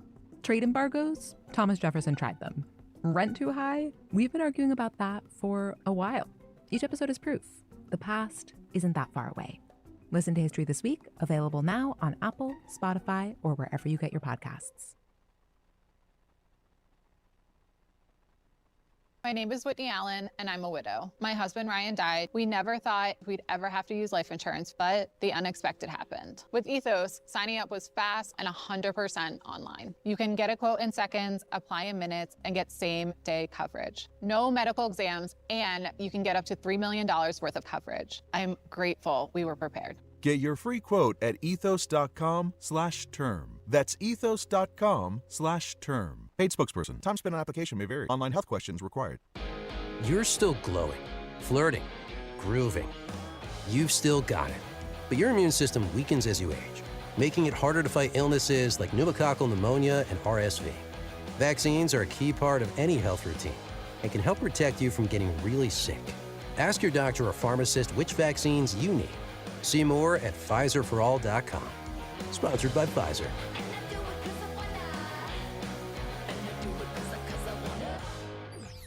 And now, a WTIC news update. It's 3:30. Good afternoon. I'm John Silva, WTIC 1080 News. One person's dead. State police are investigating a homicide in the town of Summers. Troopers responded to a home on South Road early this morning before dawn. One person was found with apparent gunshot wounds, pronounced dead at the scene. No other details have been released. Lindsay Clancy was begging for help as her mental health deteriorated in the months before she killed her 3 children. That according to her former mother-in-law, who testified at her trial in Plymouth, Massachusetts today. Susan Clancy told jurors that the Wallingford native was struggling with insomnia and anxiety and feared she had become dependent on medications she was taking. President Trump says the U.S. has no planned talks with Iran, but insists the Strait of Hormuz remains open. This comes after a reported strike on a ship exiting the waterway, as Iran and Oman say they are close to a deal to reopen the strait. Fire at a commercial building in Berlin. Blaze was preceded by an explosion at Precision Punch and Tooling just before 11:30 this morning. According to the fire chief, a stray spark, apparently from a grinding process, ignited some cooling oil. Employees were able to keep the fire at bay with extinguishers until the fire department arrived. No injuries were reported. Arrests in an alleged drug ring at Penn State University. 14 people have been charged in connection with a drug ring at Penn State. The group allegedly ran the operation out of 2 off-campus fraternity houses, described by authorities as an upper-level trafficking organization for the area. The drug ring reportedly operated in 2023 and 2024, using fraternity pledges to cut and package cocaine. 4 people face serious charges. Delta Upsilon has been placed on interim suspension by Penn State. The other fraternity, Sigma Chi, is not recognized by the university and not subject to its oversight. I'm Lisa Dwyer. ESPN co-founder Bill Rasmussen has died. The sports network says the 93-year-old died today at his home in Florida. Rasmussen and his son dreamed up the idea of an all-sports network that revolutionized Americans' TV watching habits. They were forced out a year after the network's founding in 1979. WTIC News Time 3:32. Bob Cox has the forecast. Partly sunny this afternoon. There is the chance for a shower. We'll see highs between 80 and 85 degrees. Tonight will be partly cloudy. In some places we'll see some patchy fog develop. Lows in the low to mid 60s. A mostly sunny day on Wednesday. Highs in the 80s with moderate humidity. Partly cloudy Wednesday night, lows in the 60s, and more in the way of clouds Thursday, along with the chance for a shower or two, high 75 to 80. Back to some sunshine on Friday with highs in the low 80s. I'm meteorologist Bob Cox in the WTIC Weather Center. Dow's down 50 points. NASDAQ is down about 1.25%, and the S&P is down 44. I'm John Silva, WTIC 1080 News. Attention. Have you racked up $10,000 or more in credit card debt? Are you barely getting by making minimum payments? With credit card debt reaching all-time highs, National Debt Relief is notifying consumers about significant debt relief options currently being made available to help those with overwhelming credit card debt. These options may reduce a large portion of credit card debt for those who qualify. You don't need to declare bankruptcy or take out a consolidation loan, and you may only have to pay back a fraction of what you owe, even if you have bad credit. National Debt Relief has already reduced the credit card debt for more than 550,000 consumers. So don't wait. If you owe $10,000, $20,000, or even $100,000 in credit card debt, you can now take advantage of this financial debt relief as the cost of living continues to skyrocket. To check what debt reduction you may qualify for, call 800-358-6868. That's 800-358-6868. Again, 800-358-6868. Sponsored by Progressive Insurance. Make sure your family is well taken care of with life insurance. Protect your phones, laptops, and more with electronic device insurance. And cover your furry friends with pet health insurance.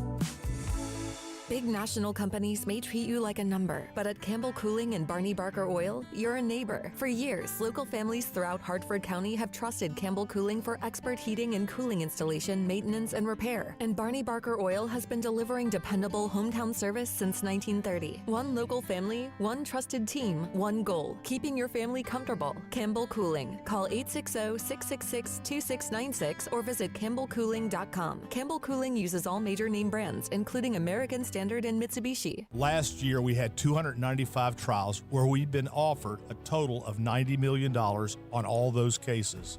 When the dust settled, we had recovered over $1.1 billion in verdicts and mid-trial settlements. I'm John Morgan of Morgan & Morgan. We became America's largest injury firm for a reason. We won a lot, $30 billion and counting. The best part of all those wins is that it helps you when you hire us. All those wins allow us to let the insurance company know we mean business. And believe me, they know who we are. If you've been injured, Google Morgan & Morgan results.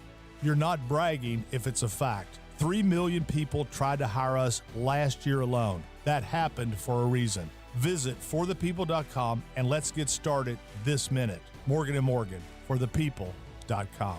Irby Fisher. No representation is made that the quality of legal services to be performed is greater than the quality of legal services performed by other lawyers. I know that hiring can be challenging. You sort through tons of resumes and you get too many so-so applicants. You're just waiting for someone to match your role perfectly. Well, now, there's a place where you can meet them fast. ZipRecruiter. Need to hire right away. Start your search for strong candidates. The right fit awaits. Build your team, build it sooner. Meet your match on ZipRecruiter. Just head to ZipRecruiter.com/free right now to try it for free, and you're on your way to meeting your match. 4 out of 5 employers who post on ZipRecruiter get a quality candidate within the first day. So try it now.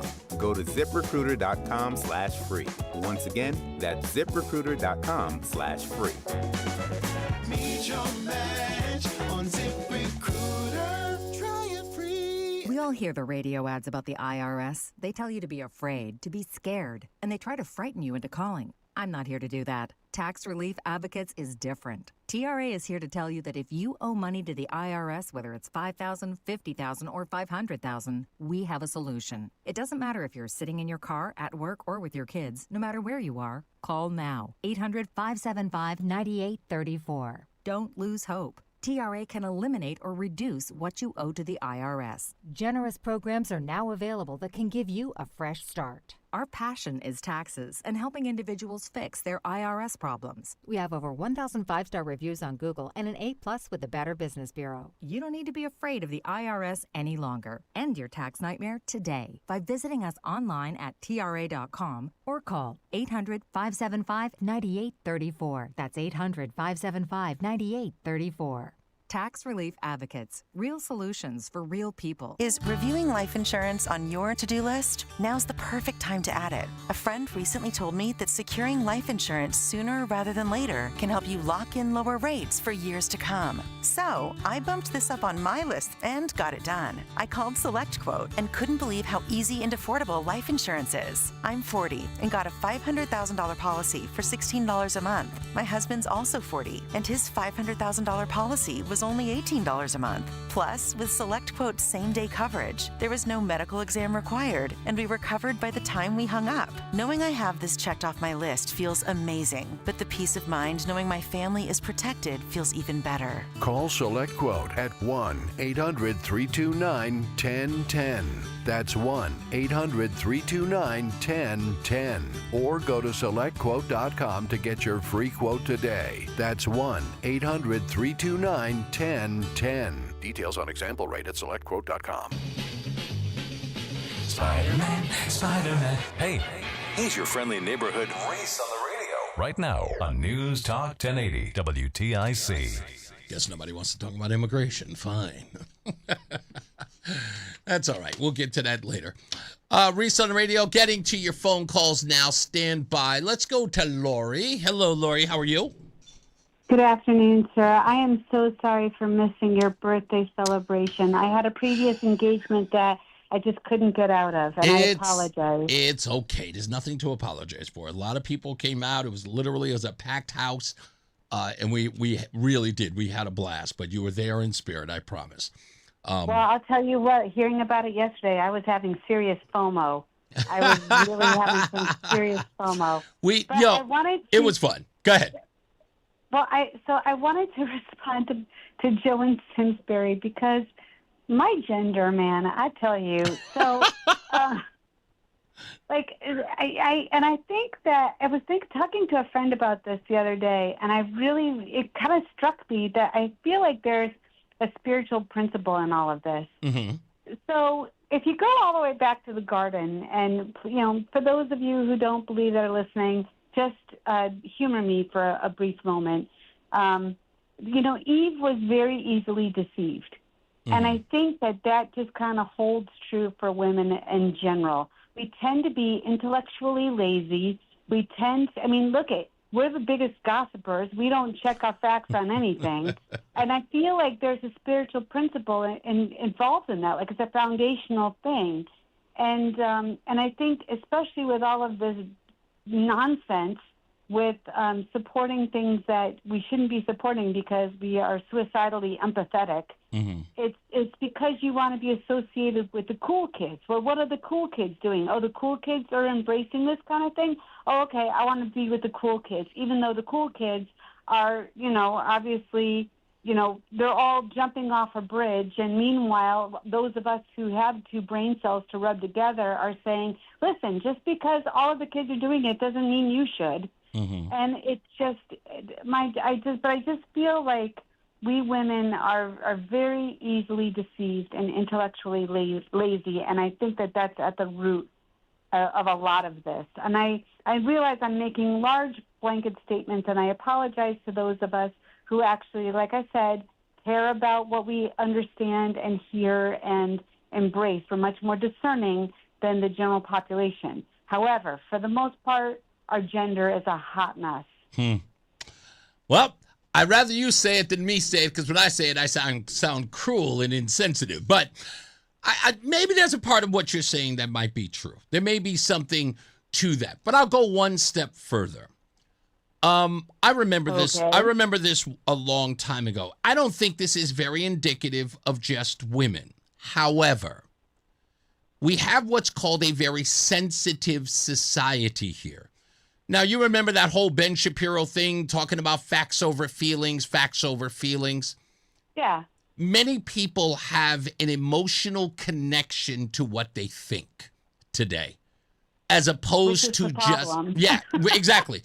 Which instead of just thinking what you think and leaving it at that, right? In order for something to be important or relevant, there must be feelings attached. A perfect example is when people talk about, you think those people care about you? Like the argument about whether or not you like Donald Trump or you're a member of the Republican Party, or if you're a part of mainstream America or you're a conservative or anything like that. If you decide to do things that is sort of off the beaten path, that isn't indicative of your race, according to most, the word care is always applied to it.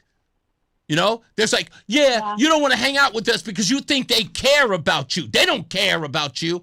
So there's that, right? The immediate injection of caring and loving and feeling. That's where our decisions need to be rooted in.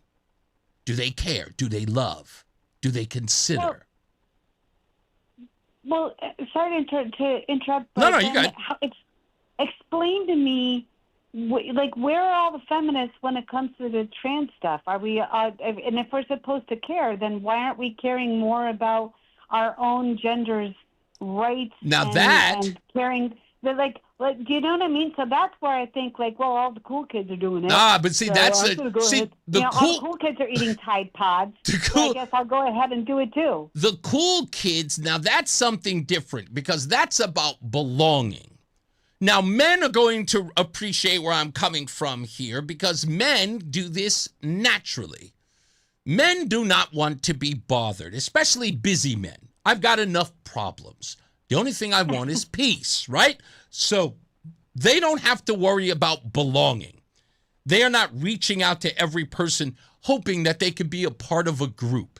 And when they do have a group, it is a very isolated one. I have my bowling buddies or my poker buddies or my golfing buddies. But they are, as I like to call them, sort of compartmentalized, if you will. I don't have to do it every day, or if I do it every day, it's with this group of people, and I can do it without them. But they're not worried about belonging. And if they're a part of these groups and those groups disagree on things when they're hanging out, like saying popular discussion of whatever it is, and they argue with each other, they can break each other's cojones about it and still be a part of those things. However, there are other groups that need to belong. And if you step outside the orthodoxy of belonging, then you're alone. And being alone and isolated and unliked or unloved is difficult for those people. They do not have a strong sense of self, nor do they have an identity, a singular identity. Their identity is the group. The identity is the belonging. Yeah, fair enough. I mean, because if you look at a movie like Heathers, that kind of encapsulates that whole theory really, really well. Indeed.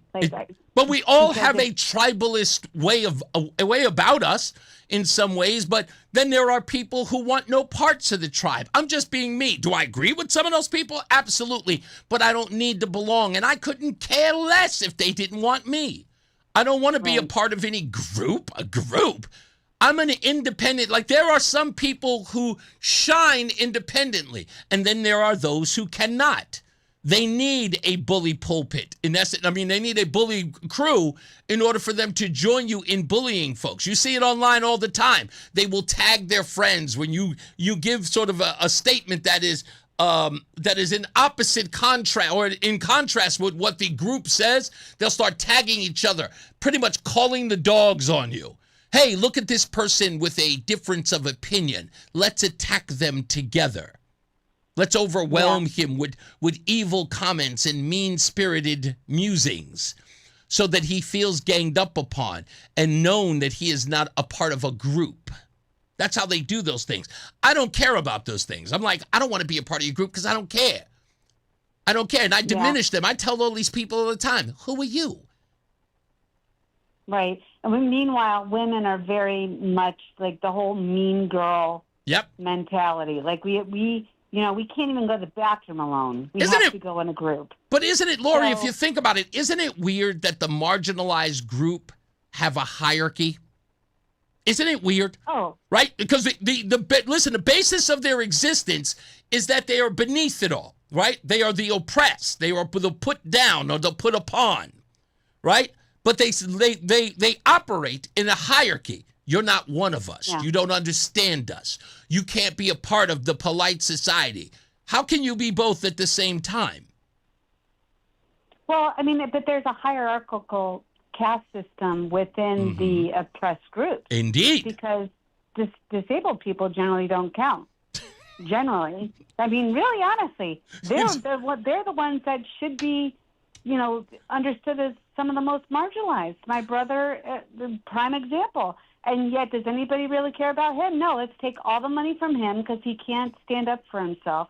And let's sprinkle it around to all of these other people who are crying and moaning more. Yeah, indeed. I mean, so it's all, oh gosh, I just need to pray harder for my gender and that they get a clue before it's too late. You're going to be okay. God bless you, Lori. Same with you, sir. Bye. Elena, how are you, dear? Hello, my dear.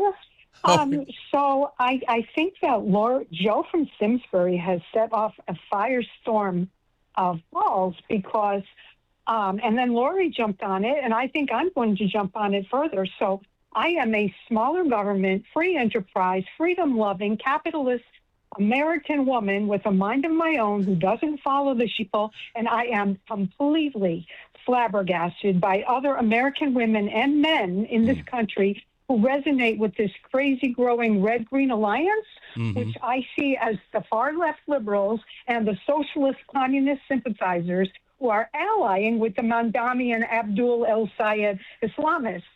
And my mouth is gape. Also, Joe from Simsbury saying that this is shameful, that the men are going from perfectly wonderful alpha males, which they should be, to beta males just to stay in a marriage or a relationship. Terrible. Just abominable. And I think a lot of it is a quest for peace within those relationships because giving an opinion would only create chaos in their lives. So I kind of understand it. But, you know, if I could train those guys in any way, Elena, I would say to them, the only way that you get peace today is demanding it. And that's by looking people in the eye, Correct. going, here is my opinion, and this is the way that I'm going to live. And I don't have time Right. nor patience for your nonsense about it. You can believe whatever you want to. Yeah. Yes, I respect people who have firm opinions and can back it up with facts and Exactly. well, not the leftist stuff. But anyway, quickly, to change the subject, I need your T-shirt size and Roland's and where to deliver T-shirts to you. Okay, the address is 10 Executive Drive in Farmington. That's 06032. 06032 Farmington. Okay, and yeah, care of Reese on the radio at WTIC. And Roland is a 2X, and I'm just a large. 2XL, and you are what? A large. Large. Thank you so much. You're welcome. And I was the one who showed up to your birthday party carrying all the Fazio Hori signs. Yes, I remember. I remember, Elena. God bless you. And you looked adorable, by the way. Thank you. Thank you. All right. We'll talk to you soon. All right. Bye-bye. Okay. Bye-bye. Stand by. We'll take a break. We'll come back. More news, more views, your phone calls when we return. It's Reese on the radio. Time now for today's Spotlight on Tech, sponsored by Dollar General. Meta Platforms launched a new open-source version of the company's Muse AI model called Muse Glimmer. Along with the Muse Glimmer announcement, Meta CEO Mark Zuckerberg included a 14-page essay on his vision for artificial intelligence, saying that the U.S. needs to maintain its lead over China in the AI race, adding that AI power should not be concentrated in the hands of just a few companies. I'm Jason Brooks.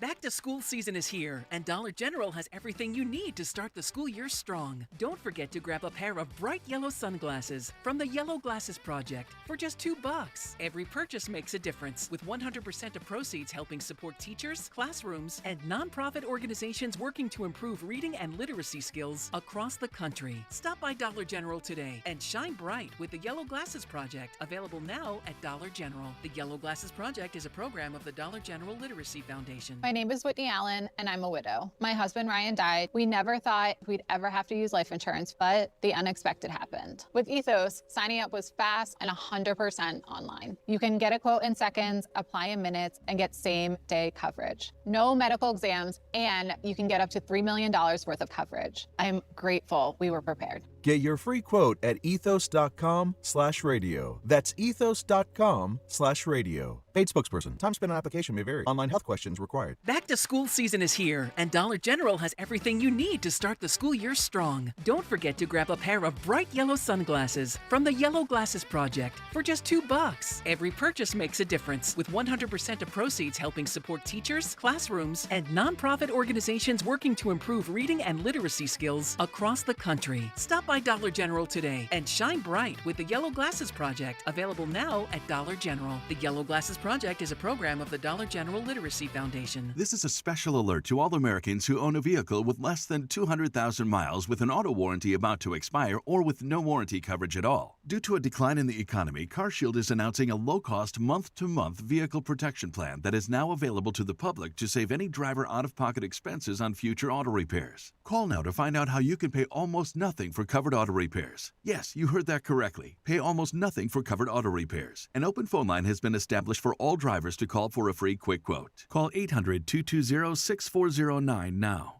Drivers who are covered will not have to pay for covered repairs again. This protection plan is at an all-time low. Additionally, drivers who activate this vehicle protection today will also receive free roadside assistance, free towing, and car rental options at no additional cost. Call us for your free quick quote today. 800-220-6409. That's 800-220-6409. What do you have to lose? Call 800-220-6409. Again, 800-220-6409. It's Reese on the radio on News Talk 1080 WTIC. All right, let me see if I can grab one more here. Let's go with Pete in Northford, line 3. How you doing, Pete?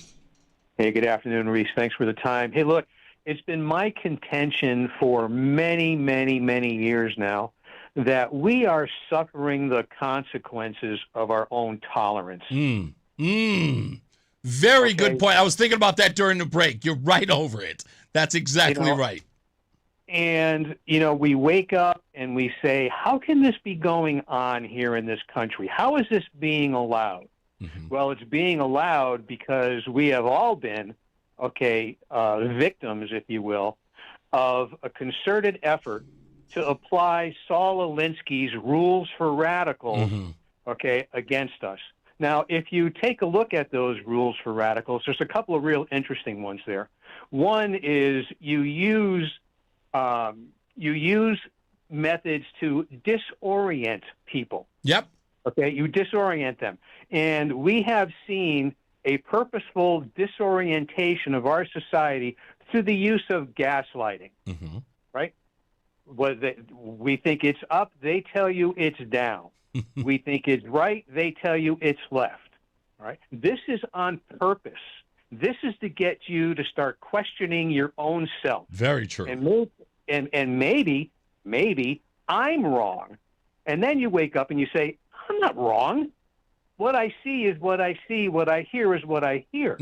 Okay? So this disorientation is one of their methods. Another method is ridicule. Now, we are in this position right now because we were so afraid of being called a thisist or a thatist, being ridiculed and being shunned, from what we were hopefully, to be accepted by. Right. Okay, we were afraid of being shunned. Right. And this is no different than the middle school lunch table. Yeah, crisis of belonging. That's all it is, right? We don't want to be excised or you don't want to be exited from polite society. So we were willing to acquiesce every darn argument in no matter what it was. You would say something and that would turn into something you had to apologize for. Right. So instead of standing up and speaking your truth here, speaking the way you believe, no, you acquiesce. You give in, and what happens? You give them an inch, they take a mile. Yeah. And unfortunately, this is where we are now. All right, this is where we are. And we need strong leadership to stand up and to say enough.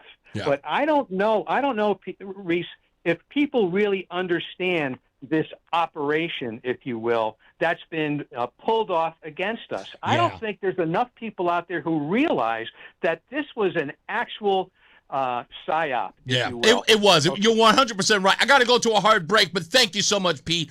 Absolutely brilliant in your analysis, man. Thank you so much.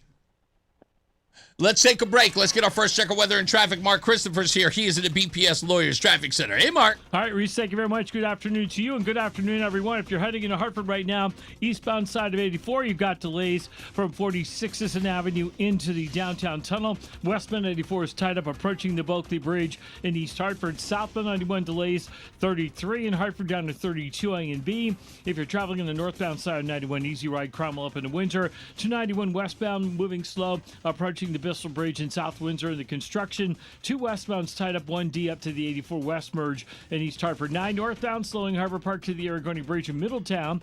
84 westbound Cheshire tight 26 up to the Mixmaster in Waterbury.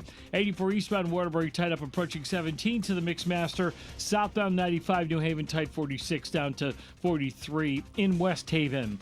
Traffic and weather together on the 8th WTIC News Talk 1080. WTIC weather.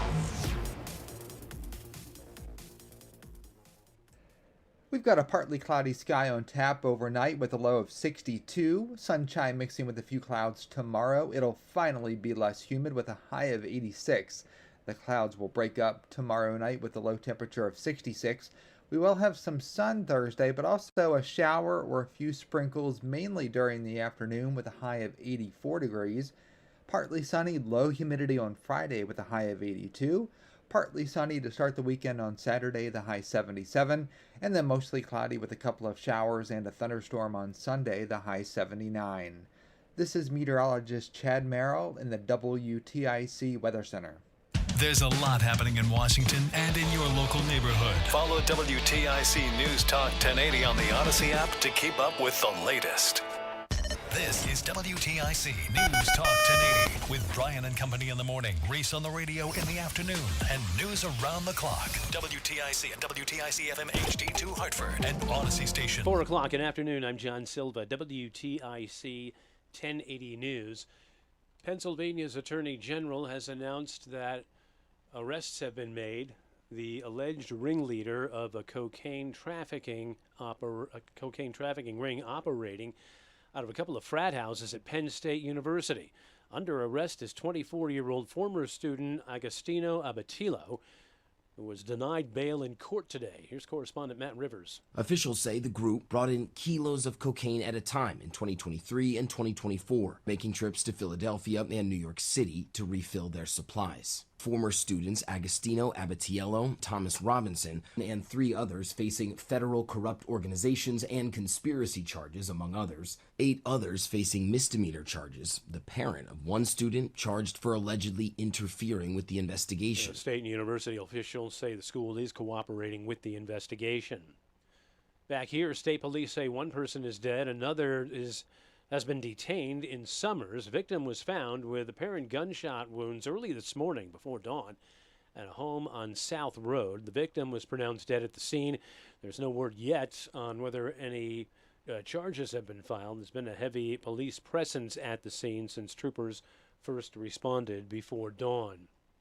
Still no planned talks with Iran, according to President Trump, who says the Strait of Hormuz is open and operating.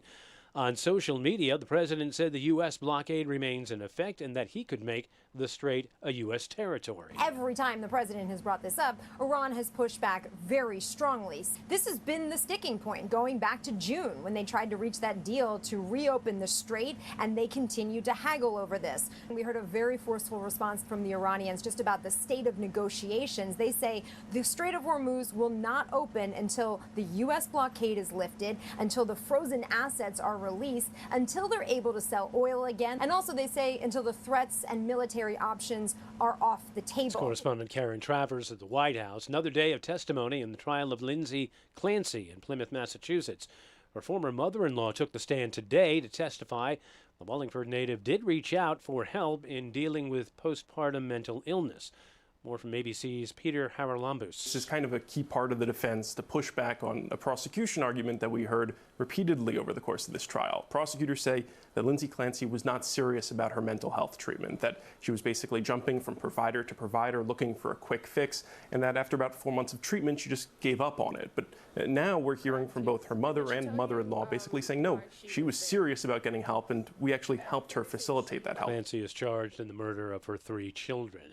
Opening statements got underway in Oakland today, where over 24 attorneys general are suing Meta, the parent of Facebook and Instagram, over child safety and privacy. Meta is accused of designing its platforms to get children addicted. Mary Rohde's 15-year-old son took his own life, she says, after being targeted by an online predator. I'm demanding that lawmakers stop protecting predators in suits and start protecting our children, our future. The creator of ESPN has died. Bill Rasmussen was 93, launched the first 24-hour sports network in Bristol in 1979. He dreamed up the idea after being fired as the PR director of the Whalers. Bob Lee was one of the first anchors and spoke to SportsCenter today. You know, this was a network he conceived of in the innermost ring of hell, which is Friday afternoon traffic, Waterbury, I-84, he and Scott in a car. If you're a nutmegger, you know what I'm talking about with that traffic. Who kept it alive, blowing this campfire and keeping it alive, maxing out his credit cards at one point to make sure we got up on the satellite. Rasmussen left ESPN after a year after its founding. Wall Street, the Dow down 116, NASDAQ down 355, and the S&P down 53. For these stories and more, go to WTIC.com. I'm John Silva, WTIC 1080 News. Wesley Financial Group is not a law firm. Hi, I'm Chuck McDowell, the timeshare cancellation guy and founder of Wesley Financial Group, and I want to set the record straight. I am not an attorney. I've never wanted to be an attorney, and the truth is I really don't even like attorneys. If I sound like an attorney or if I look like an attorney, I'll apologize. But what I've learned in my 15 years in the timeshare cancellation business is you don't need to be an attorney to get folks out of their timeshare. At Wesley, we've helped over 40,000 families cancel their timeshare without me being an attorney.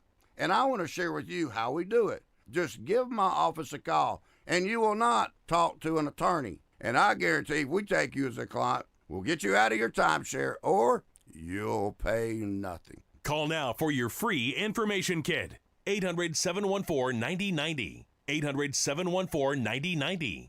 800-714-9090. Reese is on the radio. Here we go now. He's on the radio. One time, he's on the radio. Give it to him now. He's on the radio. We never finish 'cause the party don't stop. The way we consider the politics, we on top. We flip it like sandals, except we never flop. And when we drop, you know we gon' pop. Reese is on the radio. Here we go now. Reese is on the radio. One time, come on. Reese is on the radio. Give it to him now. Reese is on the radio.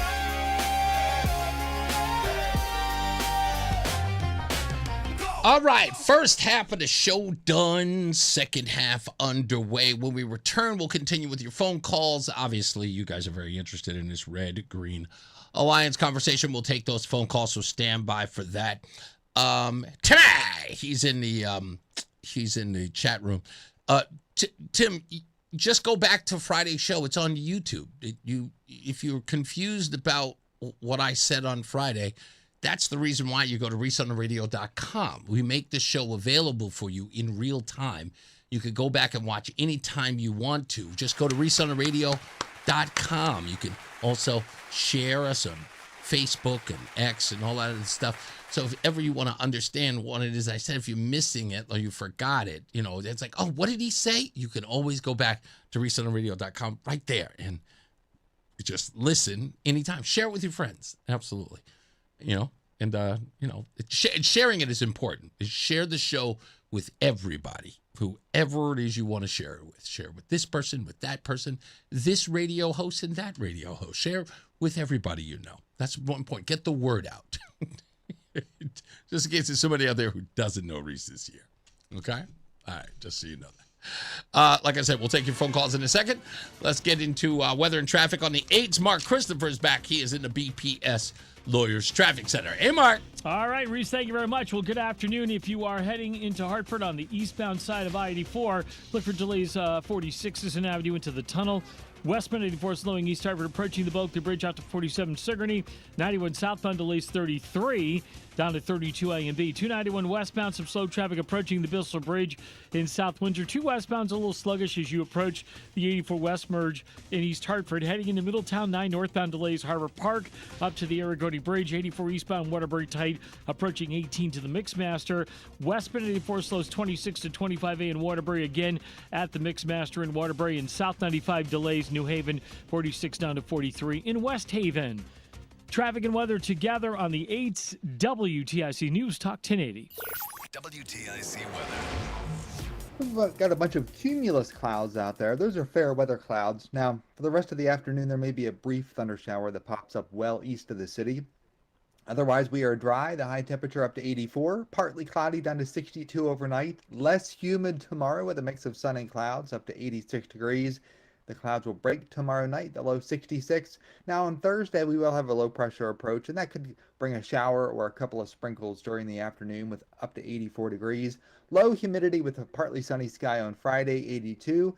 Back to more humidity on Saturday, partly sunny up to 77. And then a couple of showers and thunderstorms to end the weekend on Sunday with a high of 79. Right now, 86 in Bristol, 82 in Willimantic, and 86 in Hartford.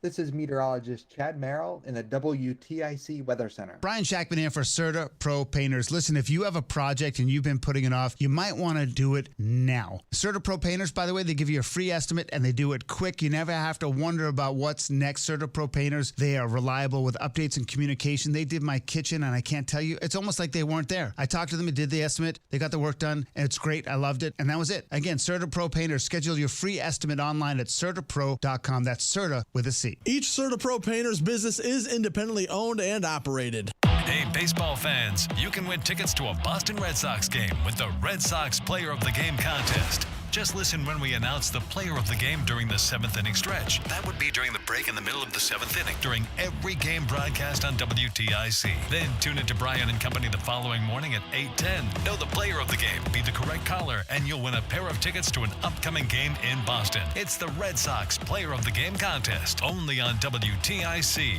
News Talk 1080. Download to see if you qualify. Not all customers will qualify. Transfer fees may apply. No Albert subscription required. Albert is not a bank. Albert Instant Loans are issued by FinWise Bank, member FDIC. Not an actual client. Terms apply. Kylie, what's wrong? I just got hit with a car repair bill. I'm behind on rent, and I feel like I can never save any money. Have you tried the Albert app? Albert is your financial assistant, helping you find ways to save and create custom budgets to actually grow your money. Plus, you can get up to $10,000 for big expenses or advance up to $1,000 fast when you need cash right away. Albert can get me up to $10,000? Exactly. Albert spots you in a pinch and helps you grow your money in the long run. I'm downloading Albert right now. Download the Albert app and use promo code INSTANT to borrow up to $10,000 for whatever you need. The Albert app helps you budget better and save more money so you reach your financial goals faster. Download the Albert app right now and use promo code INSTANT to borrow up to $10,000. Use code INSTANT to borrow up to $10,000. It's Reese on the radio on News Talk 1080 WTIC. All right, okay, plenty of calls here, and let me go to. Let me see. I'm going to the list here. Blah blah blah blah blah. All right, Ralph is in South Carolina. Hello, sir. Okay, maybe not. We lost him. My bad. Chris is in Wethersfield. How are you, sir? Good, Reese. How you doing, buddy? Pretty good. What's up? Good. Hey, just a quick comment. When Pete called, he was talking about, the gaslighting and the ridicule that happens and stuff like that. And I think what I'm not defending Democrats, but he used the word they. They do this, they do that. And to be honest with you, dude, Republicans do it too. How? They all do it. They all do it. Wait. We've asked someone to step away from what they think and feel out of threat of retribution or being removed from polite society. Tell me where that's ever been a factor. Give me one example of that. Well, so I'm trying to go back to what you were talking about before. You were talking about if you come up with an opinion that differs from the group, that you would be shunned from the group. Yeah. What name the Republican stance or the Republican example of what you're discussing. In essence, that has told people you have a point of view, and if you have that point of view, you cannot be invited in polite society. Where has that ever been a case with Republicans? I have not seen that I haven't seen that with a Republican or a Democrat. I have. I've seen it with a Democrat. You know you have. Can I give you a few examples? Sure, go ahead. Okay, Reed. perfect example. Okay, let's go with radical Islam. Okay. Right? What about communism? Wait. Communism is an unacceptable way of, a political way of life. It is an unacceptable why? Because we know exactly what the consequences of communism is. There has never been what you would deem as a lighthearted, what I would say, fat-free version of communism that didn't involve the cost of millions of lives. Right. So then Reese, if that is, and let's go one step further. Hold on. Let's go one step further. Right, when has a Republican, when has a Republican ever said that having the ideals or the support of communism says that you can't be a part of polite society and you must be shunned, if not canceled, lose your job, you lose your way of life for believing that? But then why are you calling the opposition communists? No, if you don't want to disparage them. Well, now you're doing exactly what you said that we were doing, and that is you're blanketing the statement. What I said was, if you are a communist, I will name you by your own admission, right? So if you say you're a communist, I will call you a communist. I will call the communists by name if they are communists. Now, if you're a socialist and not a communist, I will call you a socialist. But you know my saying here, and I don't know if you listen every day, and I know you can't, so I'll just say it this way. The line on my show is, if it don't apply, let it fly. So if I'm not talking about you, there's nothing to get offended by. And what you're doing now is telling me that by the sheer fact of me using the word communist or using the word socialist or using the word Maoist, that just by association, I'm now talking about you. But am I? If you're none of those things, why would it apply to you? I know. I got your point, Reese. But when you're out there saying that... I can say it a million times. If it doesn't apply to you, but if it doesn't apply, why does it matter? Jeepers creepers. Is it? No. But that's all. You have to admit to that, because what you're saying is that people are out there calling others communists, and I'm just saying, are you a communist? Well, no. Then why would you be concerned? Well, because someone might associate me with being a communist, and I would go, how would they do that? Could I use the word so like when the Democrats would say, if you vote for like Trump, you're going to be a Nazi? Yes. And guess what? I'm not a Nazi, and I'll vote for Trump. Wait a minute. So I'm not a Nazi. I vote for Trump. And what about their claim has now affected me? Nothing. But then why are they so affected by the word communism? Well, I think what you're saying is the same thing on the opposite side, right? 77. I'm trying to make sense of why people are calling each other Nazis, why people are calling each other communists when because they can? Well, they can, but what does it mean? All it does is divide this country into communists and Nazis. Well, why doesn't it divide me? Because I'm just saying in general. I don't believe. Why doesn't it divide you? No. Why wouldn't then, Reese? It divides you in the way that your show is very pro-Republican and anti-Democrat. Yeah. But why is it? Wait. But why is it pro? Wait. Why is it pro-Republican and anti-Democrat? Tell me why it is. In my view, just in my personal view, yes, you even now you control three branches of the government, and we're still talking about Democrats. Yeah, exactly. This show always talks about Democrats because I don't believe you guys like Democrats. Even when you have your power, even when Trump was the first thing, it was all about the Democrats. So that's why I say to you, Reese, I'm just saying it affects you in a way because your show leans, even Fox News, even MSNBC, they lean towards their things and they say things to others that may not be true. And you're right. If you call me a communist, I'm not a communist. Right. I'm an independent, right? And I'm an independent. So I don't believe that you're a communist, but when I say communist, it doesn't affect you, does it? It doesn't matter. Okay, good. As long as it doesn't matter. But I want to address that thing about what you said about me leaning Republican versus being a Democrat, because this is a very, very important conversation, right? So yes, I am conservative at my root, right? I've been that way. I'm 57. I've been this way since I was 10 years old, in that that ideology of conservatism has grown in me as I become more and more educated. I've learned more about conservatism, and I pretty much plant my feet in conservatism pretty firmly. Are there places where I might be a little loose on my conservatism? Sure there is. I have no problem with people's gay lifestyles or their transgenderism, whatever it is they want to do with their lives as an adult. I would almost consider myself a little libertarian and a little old school liberal. in the sense of what people do in their own private lives.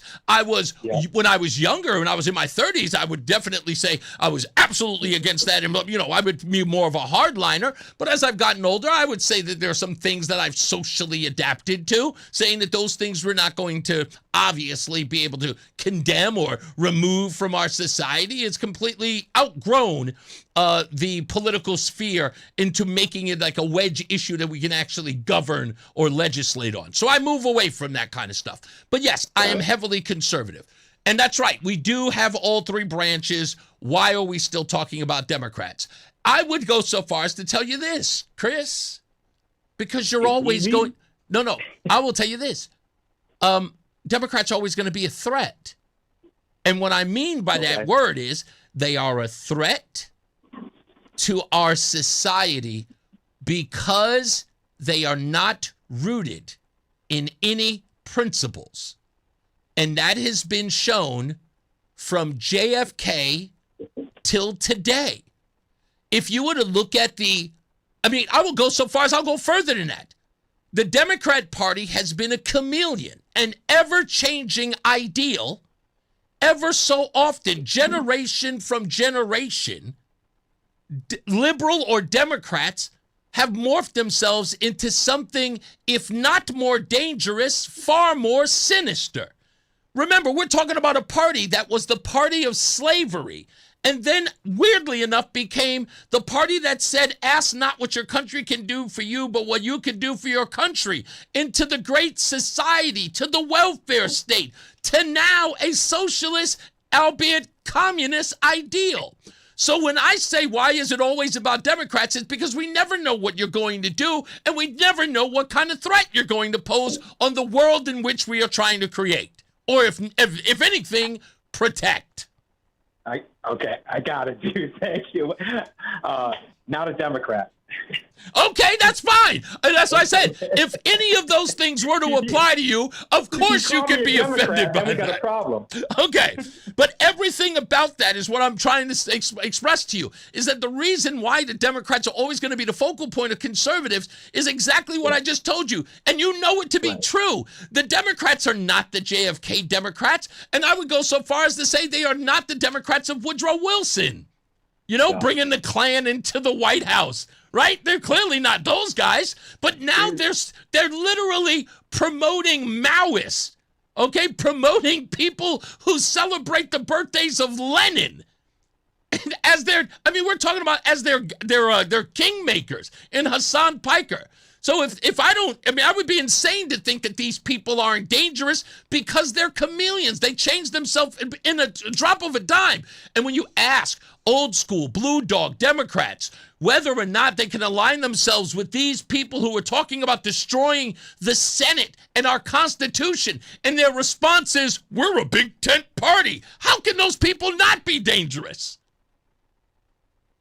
They are willing to lie down with the very enemies of the Constitution we have that governs this country, this great country. How can we not be concerned? I know. But Reese, they say the same thing about you. Well, I don't care what they say. The facts don't support it. The facts don't support that we do anything to undermine the founding of this nation. We are known to protect those things, and every metric shows it. We have a bona fide credibility problem when it comes to those who protect this republic and those who wish to undermine it. And everywhere we turn, it is those people within the last 30 years. I'll go so far as to say 40. So I'd say 40, going all the way back to Reagan, where Reagan so let me ask this one more time. How do we get through this? How do we get through this where America is America? And how do we get through this, Reese? I see your passion. I'm a person who believes America first, but Americans need to be there for one another. Lay down. I'll give you an answer. It's a real simple answer, okay? Yeah. Democrats are going to have to lay down their swords when it comes to destroying the very Constitution that built this country. Lay it down. They have to have an ideological argument with us on everything, but it cannot be an ideological argument about destroying the Constitution of this country. That is a contract that protects the government, that protects the people from its government. Okay? That is what it is. That's what that Constitution stands for. If they do not understand that, if there is going to be some weird interpretation of that contract with us, they cannot have an honest conversation with us. If they don't understand that, there's no reason, because that's what it is. That's what it is in a nutshell. There's no two ways about the Constitution. That thing is derived to protect the people from its government. And if Democrats, and they have shown it in every way they wish to, healthcare, gun control, everything, that they wish to take over the people. They wish to govern and to exalt themselves over the people. When they decide to lay down their arms on that front, then we can have a conversation about the betterment of this country. I love talking to you. I love talking to you. Dude, I could do Dude, I learn every time I call you, I learn something new every damn day. Or not every day. Every time I call. I appreciate you. I hope I didn't get your passion out. No, I love, listen to me. This is are you kidding me? This is who I am every day, Chris. I love you, Reese. You have a great day. Thank you, man. I love your show. Love the people. Thank you, man. Day. You got it, sir. I do. Not a drinker. I will tell you, bottom line, that's, again, I just love this country too much. And there are just too many people who wish to destroy it. And I know they don't like it and they don't like the way the things are. So, yeah, if I'm going to have an honest conversation with these folks, that's the only way it's going to happen. The only way it's going to happen is if they decide, look, I can have a conversation with you about this. You want to have a conversation about transgender? Fine. You want to have a conversation about gay rights? Fine. You want to have a conversation about black rights or reparations or all that stuff? Fine. I'm willing to have those conversations with you. But when you get to the point where you start talking about the Constitution of this country, no, problem. When you can talk to somebody like Luke Bronin, you say, hey, do you represent us or do you go there and you govern on your own accord? No, can't have that conversation. That's not what our founders did. Not this weird, misguided interpretation of what they... No, I don't want to have a debate with you about that. I don't. We can talk about anything. You can talk about what's best for the society, but we cannot have a society where we are turning the government into the overlords or the providers of prosperity because they can't. Government was never designed to administer wealth. It is designed to tax it. The government is a zero-sum game. They have no money. Everything that they have in their coffers are provided by the people. Everything. And that money is given to them under the idea that that money will be used to pave their roads, to ensure the things that are important to them are secured, to ensure life, liberty, and the pursuit of happiness, to protect them from enemies, foreign and domestic.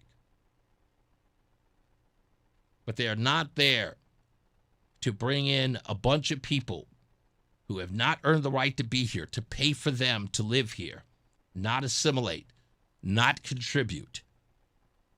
We are not here to import beggars. Let's get another check of weather and traffic on the 8s. Mark Christopher's back. He is in the BPS Lawyers Traffic Center. Hey, Mark. Hey, Reese, thank you very much. Good afternoon to you and to everyone. And if you're making your way into downtown Hartford right now, eastbound side of I-84, you got delays 46th Avenue to the Bulkley. Westbound 84 slowing in East Hartford, approaching the Bulkley Bridge out to 45 Flatbush Avenue.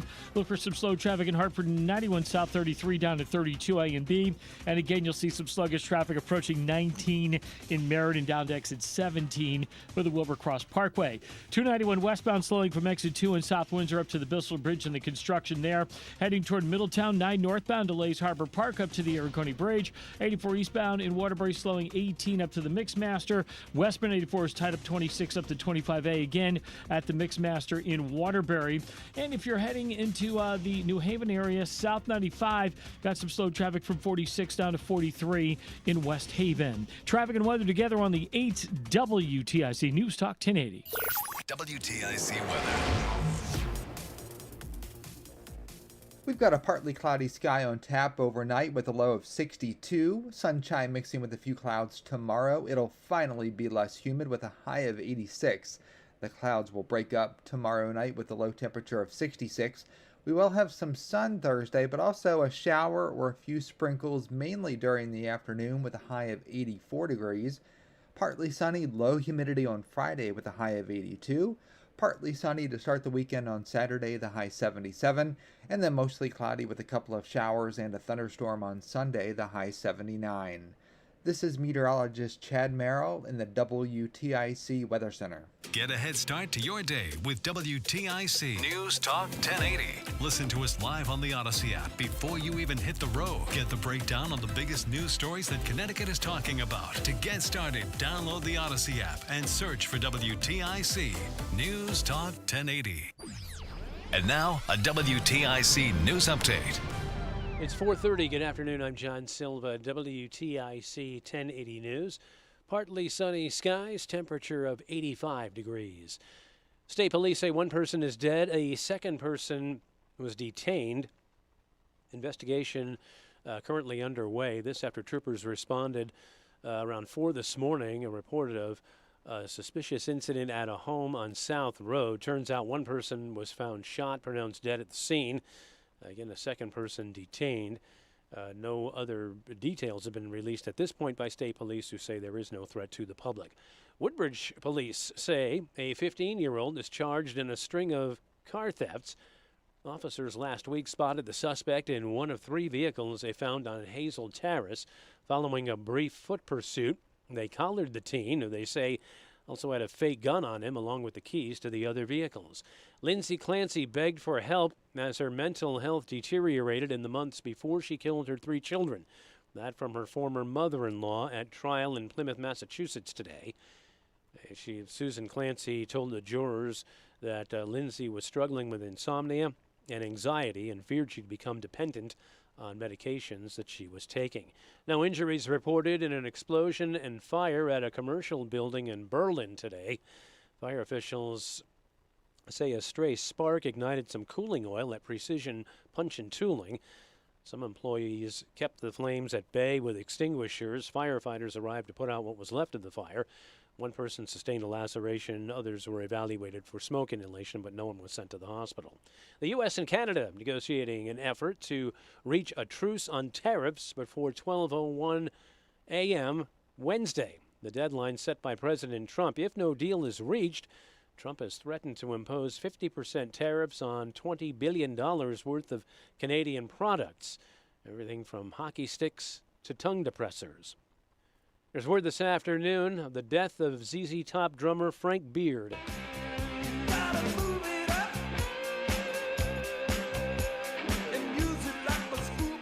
Beard joined the band in 1969, played on all of its 15 studio albums. Joining Billy Gibbons and the late Dusty Hill, Beard provided the backbeat to hits like Lagrange, Tush, and Gimme All Your Lovin' Here. He'd been in ill health recently. Frank Beard was 77.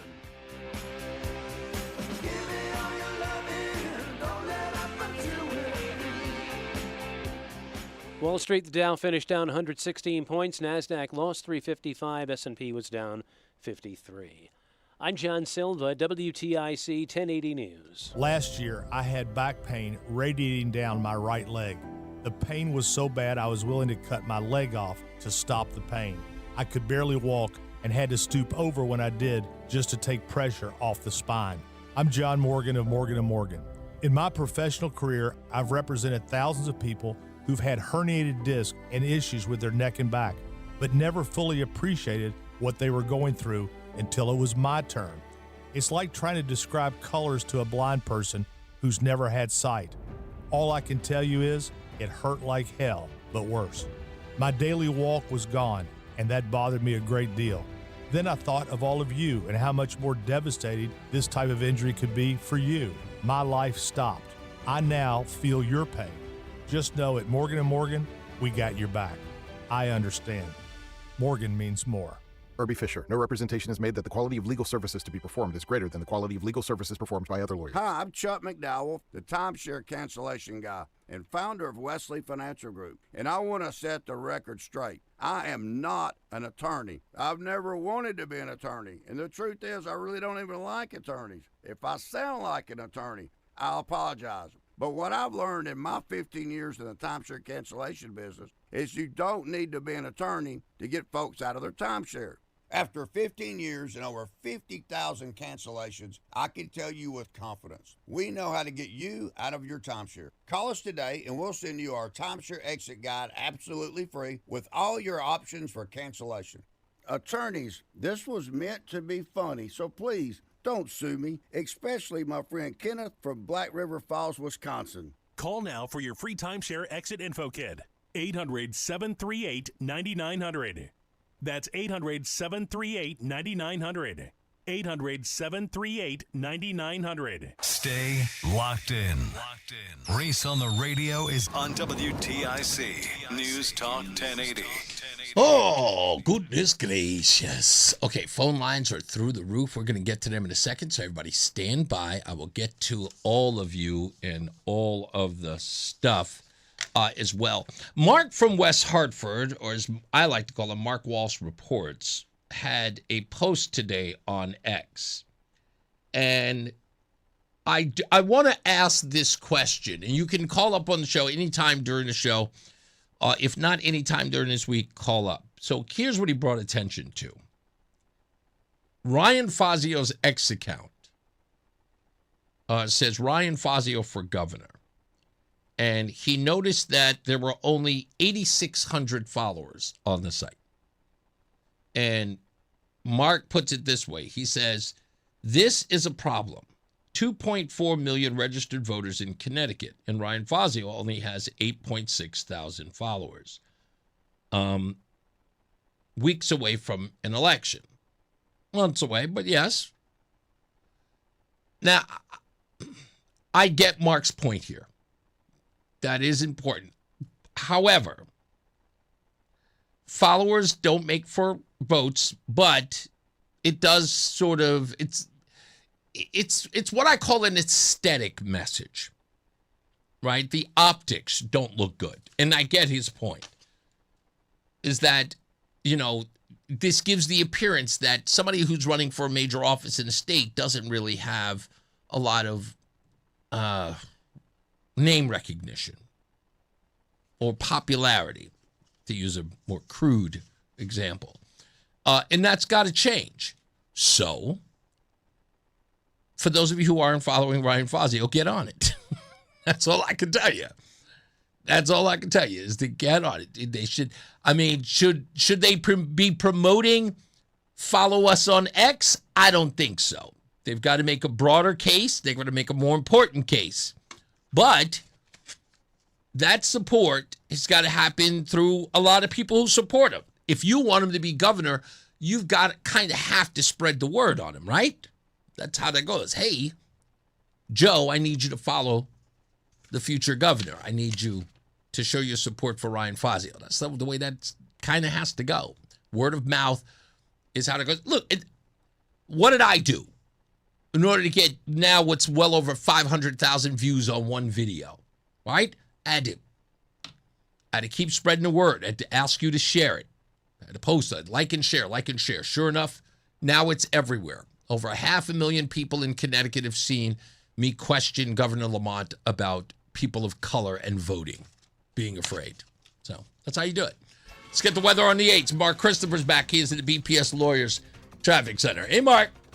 Hey, Reese, thank you very much. Pretty good afternoon so far. Nothing major going on out there, so we're looking pretty good. If you're traveling on the eastbound side of 84, coming into Hartford, delays 46th Avenue down to the Bulkley. Westbound 84 tied up approaching the Bulkley Bridge out to 45 Flatbush Avenue. Southbound 91 slowing at 33 Jennings Road. And again, a little slow down by exit 28 on the Hartford Weathersfield line. 91 southbound Meriden tight from 19 down to 17 for the Wilbur Cross Parkway. 291 westbound slowing exit 2 up to the Bissell Bridge in South Windsor. 9 north and southbound heavy approaching the Arrigoni Bridge in Middletown. 9 northbound again, some slow traffic from 24 New Britain up to the 72 interchange. 84 eastbound Waterbury delays 18 to the Mixmaster. Westbound 84 is tied up from 26 to 25A. Again, 22 to the Mixmaster in Waterbury.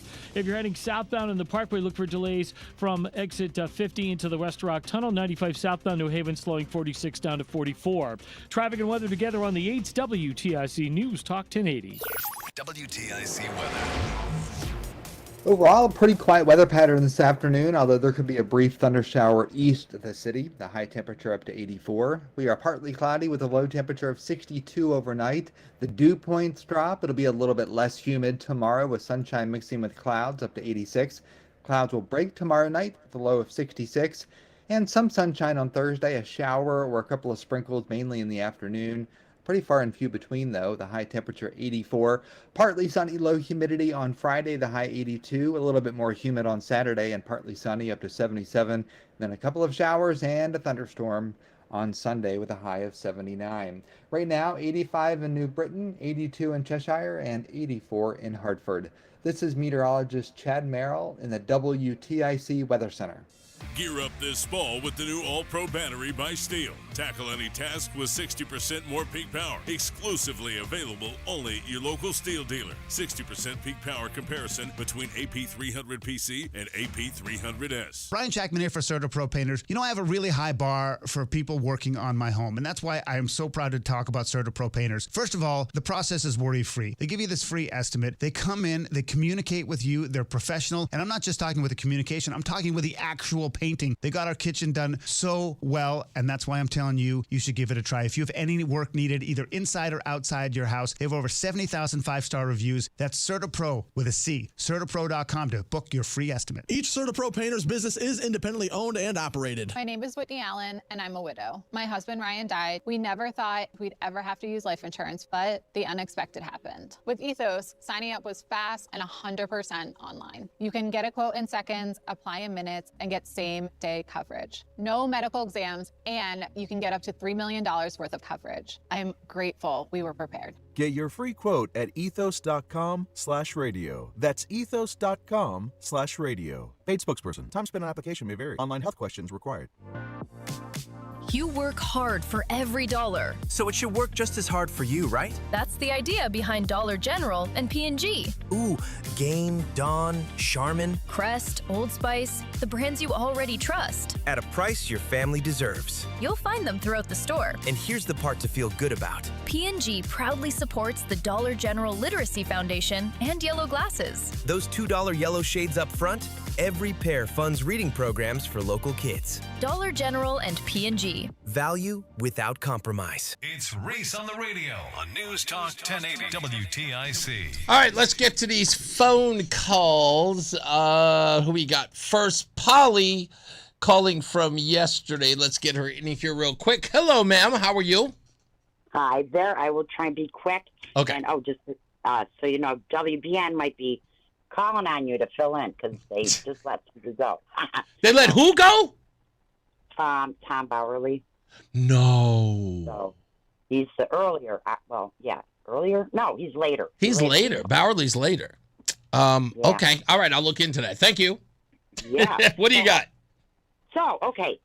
I was just revisiting again about the ill training with ICE.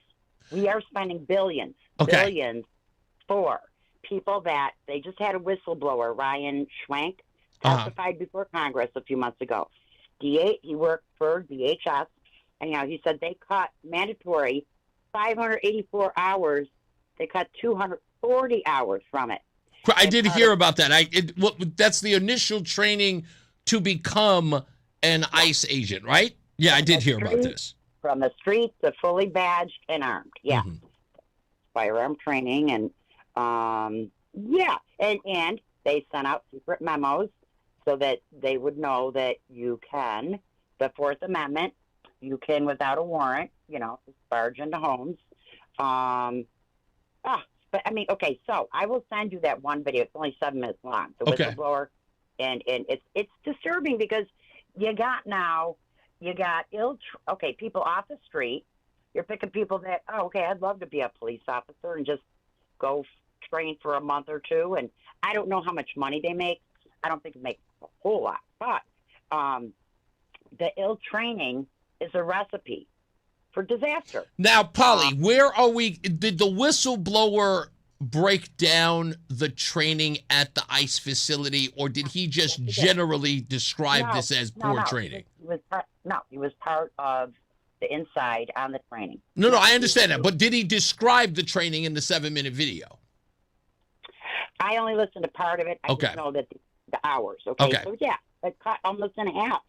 So to be an officer, before you get a badge and a gun, you're getting well trained. Mm-hmm. You can't just take shortcuts, and especially. No, I'm not gonna. I don't think I can argue with you there. I agree with you, but let me ask you this: so, do you believe under the current atmosphere of ICE interventionists, right? These people who are intervening with ICE operations. Do you believe that ICE agents need more training because the obstacles now they're dealing with average American citizens like a Renee Good or an Alex Preddy who are going to, jump in the middle between them and bringing in somebody who needs to be apprehended? Do you believe that the training should be longer because of the new threat that comes with their job? Absolutely. On top of the proper amount, they need to be well trained and enough hours. But then on top of that, they should be getting probably some kind of extra training on how to safely intervene with the public and what you kind of can't do and where the lines are. But then getting back to the whole point of this, why isn't America upset with who allowed the flood of probably, I'm going to say, some people say 10, 20 million. I wouldn't doubt there's about 40 million illegals. That number has fluctuated over the years. The reason why they're not upset is because, again, this is a 30,000 feet above the issue. If it's not in your direct peripheral or right in front of you, you don't really care, and you can have an opinion safely from your home or safely from your neighborhood that isn't affected by, the swaths of people who ended up in New York or Chicago or Miami. They don't care. Yeah, and spread all around, and even under Obama, they were handing out pamphlets into South America. I remember. They were putting commercials. Remember, the Department of Agriculture had Spanish commercials running in Honduras and Ecuador telling people how to apply for American food stamps. Also, bring your kids unaccompanied. Once they get across the border, then you can meet up with them once they're processed and become an American citizen. Yeah. How many kids were trafficked and killed? Absolutely. Parents doing that. Yeah. Yeah. But the thing is, so top down, if we don't get to the root, now we have this problem. We got 20, 40 million, right? Why cannot we properly vet the ones, especially that were born here or have been working here, contributing, paying income tax, and true asylum seekers? Why can't we properly and logically and humanly? Because this, to be honest with you, is a toothpaste back in the tube problem. They're here now, and now we have places who are protecting them and refuse to even ask who they are. We had Justin Elliker here on the show back, 2 Novembers ago, and he said plainly, I said, don't we have as citizens a right to know who our neighbors are or who these people are that you're putting in our community? And he goes, we don't ask them. He said, if you want to know who they are, you go out and ask them, because he doesn't care. No jurisdiction cares. They don't ask, so they don't tell. And they don't care who it is. They just know that they're going to protect them regardless of who they are. So. Wait. Okay, there's that. But also, how did mostly Muslim nations from the Middle East and Africa get here and come with nice, clean clothes, whatever? Usually, yeah. Well, you know what that was from. I mean, you could take Afghanistan in particular. When we got out of Afghanistan, what did we promise? People who helped the United States while they were in Afghanistan, they were given asylum here in the United States. That's how we got most of them. It affected the boys' whole high school. The year he got into high school at Liberty in Northern Virginia. when he got to the school, he got an influx of Afghani students unheard of the next year. There were a whole bunch of kids. The entire school went from majority black to majority Afghan in a year. Wow. Yeah, it was insane. Let me grab some other ones there, Polly. Thank you. I got you. Let's go to Steve in Springfield. Yes. Steve, right? Yeah, there we go. Hey, Steve, how are you? I'm doing good. How are you, Reese? I'm great, sir. You know, this whole thing about like a lot of these ICE activists, when they train these people, they train them to do stupid maneuvers that could get them killed. And when you say maneuvers that could get them killed, who is the threat in that scenario you're laying out? Well, I'm just saying, like Renee Good. I mean, what she did was dangerous, and she put her life on the line in that situation. And but these leaders that are training these people, they don't care if people die. It's going to make them make up more of a righteous cause. Right. I think what happened in the Renee Good situation, and I'll even go so far as to say in the Alex Preddy situation, is that ICE officers thought they were dealing with soccer moms. Right. They did not know that they were dealing with a radical soccer mom in the sense of, they did not know that these people, the term suicidal empathy that God Saad talks about, no one would have imagined that these group of people, white suburban women, would be the ones that would go so far as to tailgate an ICE officer, right? Or to ram their car into their vehicle or them physically when they're out of, like, no one would have imagined they would be that radical. So when you're met with that threat and you're surprised by that threat, you respond to it sort of spontaneous. I think that's the reason why Renee Good is dead. And even Alex Preddy, for that matter, because they're sitting up there going, wait a minute, these are just people from the suburbs. Would these people really get violent with law enforcement? That seems odd to me. And in doing so, you're caught flat-footed. Next thing you know, you're pulling out your gun on an average citizen who is like, this is probably, some homemaker who bakes cookies. Now you got to put slugs. Do you know what I mean? It's like it's insanity. Well, what it was is Renee Good and some of her friends were going to anti-ICE training centers. Indeed, they were trained. They were being trained how to resist ICE. And no one would. And again, think about it this way, Steve. In your wildest dreams, would you have imagined that for suburban moms? Like the way we grew up, those type of moms in Minnesota or, in Wisconsin, we're under the impression that those women would never be radicalized enough to be militant, Yeah. I mean, I hate to say it, but these training centers, they're training useful idiots for the revolution. And but the thing that they don't understand, they're not going to be part of the new revolution. Yeah. Because when the communist dictatorship shows up, they're lined up in front of a ditch and shot. Yeah, they're not even going to know what hit them when they turn around and go, I'm sorry, we can't protest this? And they go, no. That's Well, one last thing, Reese. Yeah. I don't know if have you ever heard of Yuri Bezmenov? Not ringing a bell. Well, anyway, he was a defector. His father was a high-ranking person in the Russian Communist Party, and he was part of the KGB in Russia. And he explains a 4-step process for destroying a country. Is that the old 70s? Is that the old 70s video? It's like 84. Yeah, he's right. He's about that's exactly. Early 80s, he's sitting at a table in a library. Right. What do you call it? Everybody should read that video. It's interesting that they call propaganda demoralization. In other words, I mean, a lot of these communist revolutions, they are completely demoralized and mentally unhinged. And they're actually psychotic and raving idiots. Yeah. Yeah, very true. Thank you, sir. I appreciate it. And I have seen that video. I just didn't know the gentleman was on there, but I did watch that video. I have gone through it in every minutia piece of that is It's what do you call it? It's brilliant. It's illustrative, if it's anything. It tells us, it gives us an insight into an old playbook being utilized today.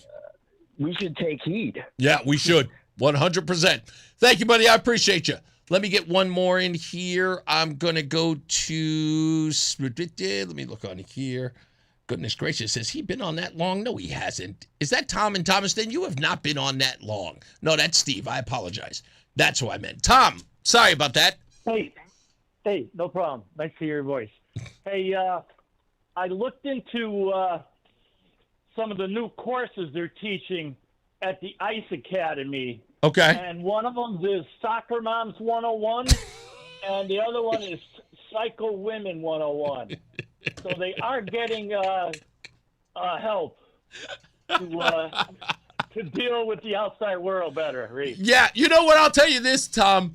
I always look at the demographics of these folks, and someone was saying this. I love it because I always go to what they call Black Twitter, which is in essence just a bunch of black people on Twitter, and they will talk about current events in the news cycle. And the thing that they laugh about with the ICE agents and Renee Good and Alex Preddy, they talk openly and very racially about why black people will never get involved in the ICE debate, because they would just go, hey, man, leave that stuff to the white folks. They are willing to risk their lives for these illegals. We just need to stay out of it. And they are openly mocked by black liberals by saying, oh, look at that white woman sacrificing her life for another illegal. Or another one is my favorite, is like Renee Good, and this is what they said about her. Renee Good sacrificing her life for her cleaning lady.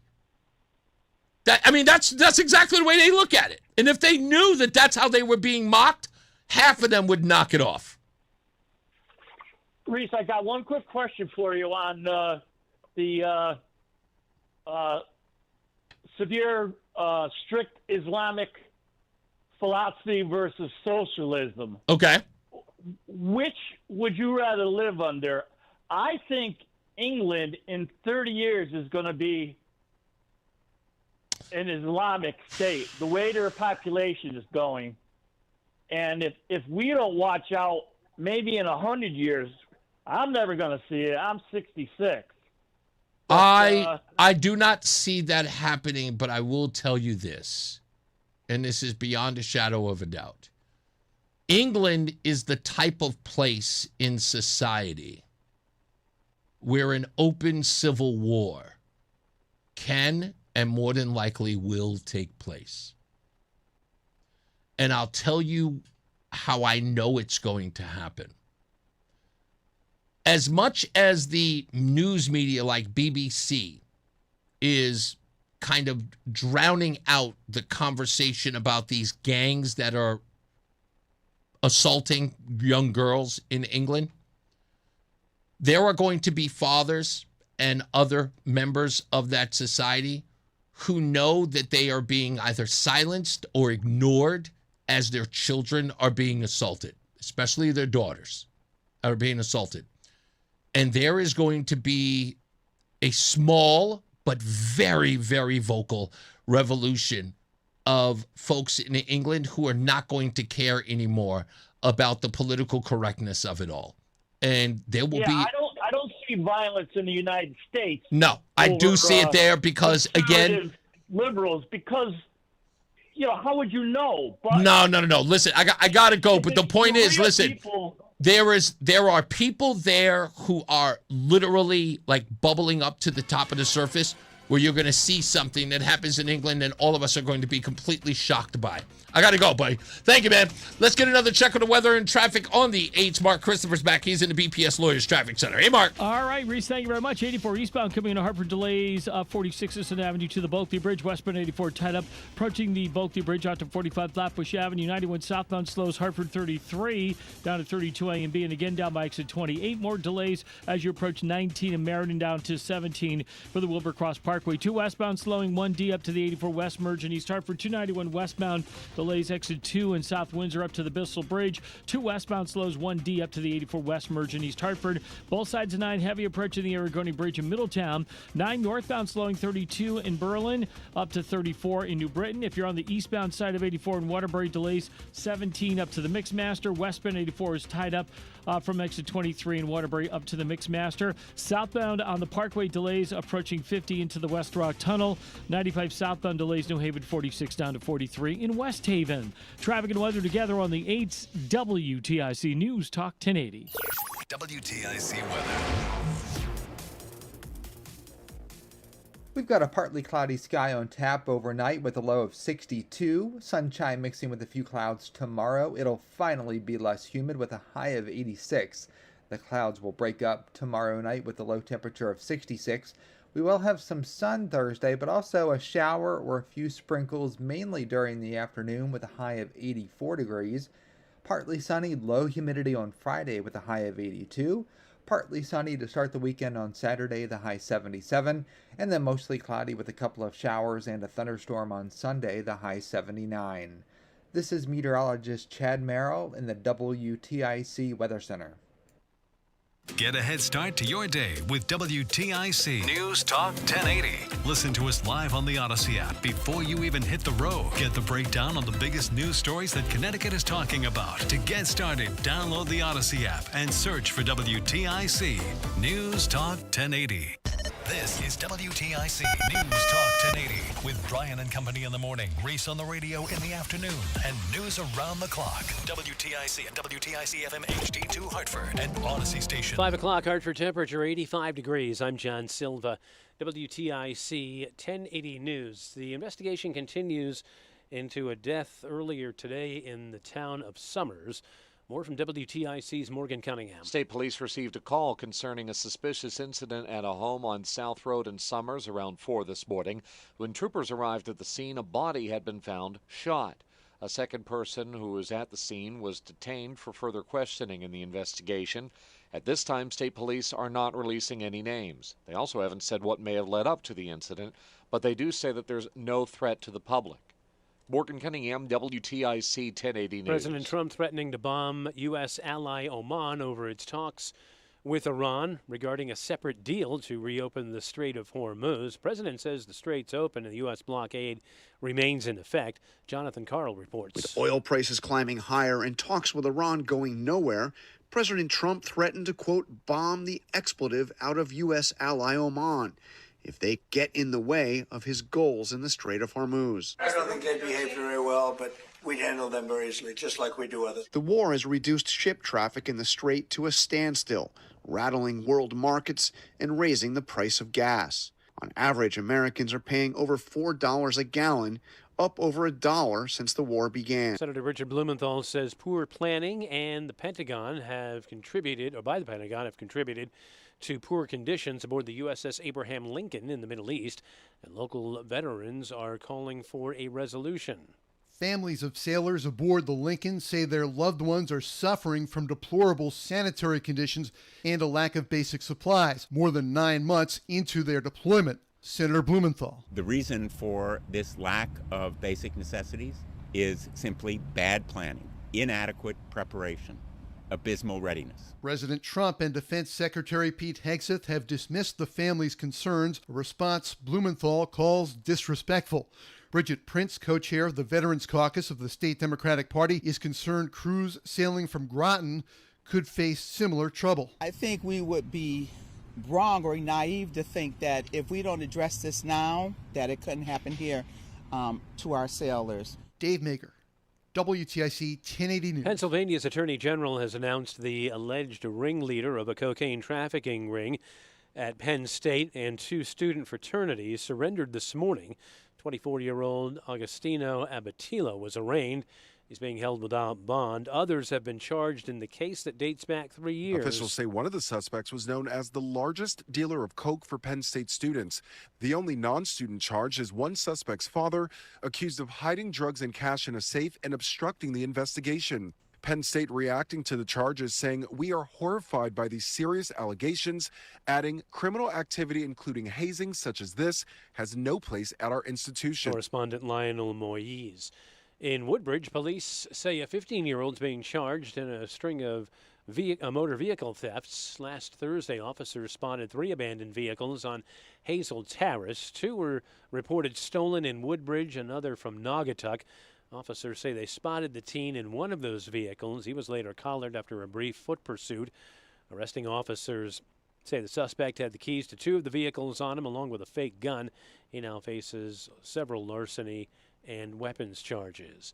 Trial of the man accused in the murder of hip-hop star Tupac Shakur nearly 30 years ago continues in Las Vegas. ABC's Alex Stone. The jury heard a recording of the LAPD interviewing Davis when they thought maybe he had something to do with the murder of Biggie Smalls here in L.A. years ago. That led them to the Tupac connection, but Davis actually attended a party the night Biggie Smalls was murdered in L.A., so they thought maybe he had that connection as well.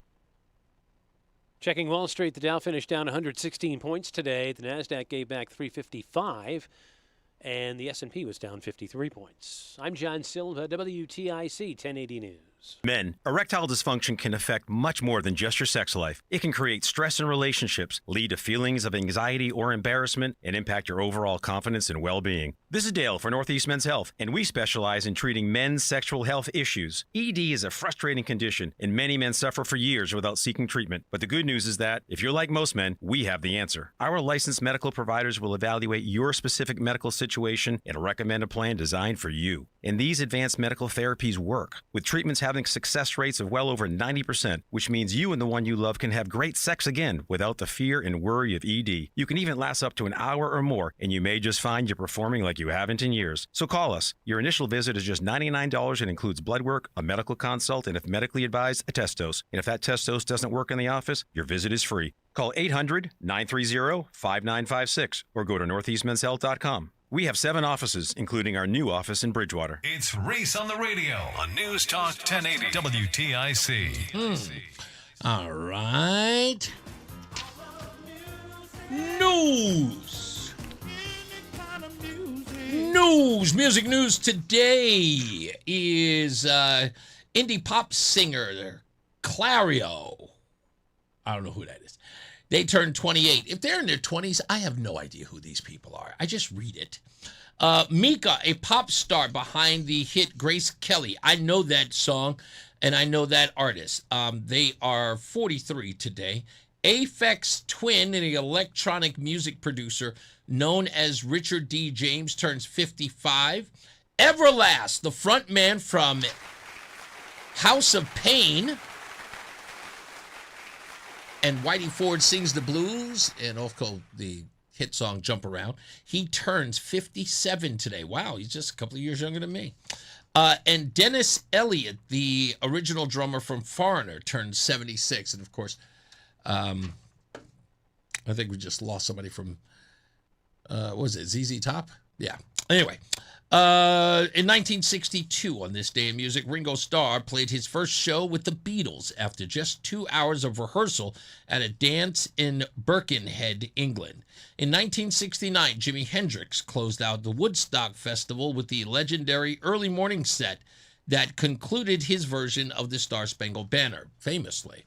1986, Bon Jovi released their breakthrough album Slippery When Wet, which featured Living on a Prayer and You Give Love a Bad Name. I think this was their second album, right?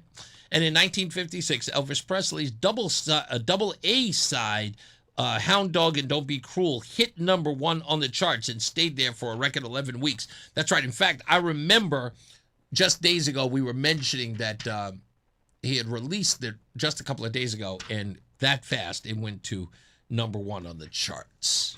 That's your music news as well. Was on the road listening on AM. I requested Ryan Fazio a yard sign a couple of weeks ago. I have not received it as of yet. Haven't seen any Fazio signs driving around town, Boost says.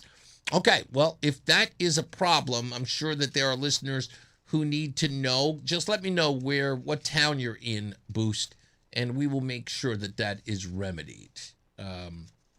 George, well, I was going to read that, but let's get to another check of weather and traffic. On the 8s, Mark Christopher is back in a second. Yeah, there he is. He is in the BPS Lawyers Traffic Center. How we doing, sir? You know what? We're doing okay, Reese. Nothing major going on right now. If you are traveling on the eastbound side of 84, delays 46th Avenue to the Bulkley. Westbound 84 tied up approaching the Bulkley Bridge out to 46th Avenue. Southbound 91's a little tap of the brakes, right lane at 32 A and B. And again, down bikes at 28 Hartford Wethersfield line. You'll slow again as you push into Meriden from 19 down to 17 for the Wilbercross Parkway. Now, if you're traveling on the westbound side of 84, you got delays approaching the Bulkley Bridge out to 47 Sigourney Street.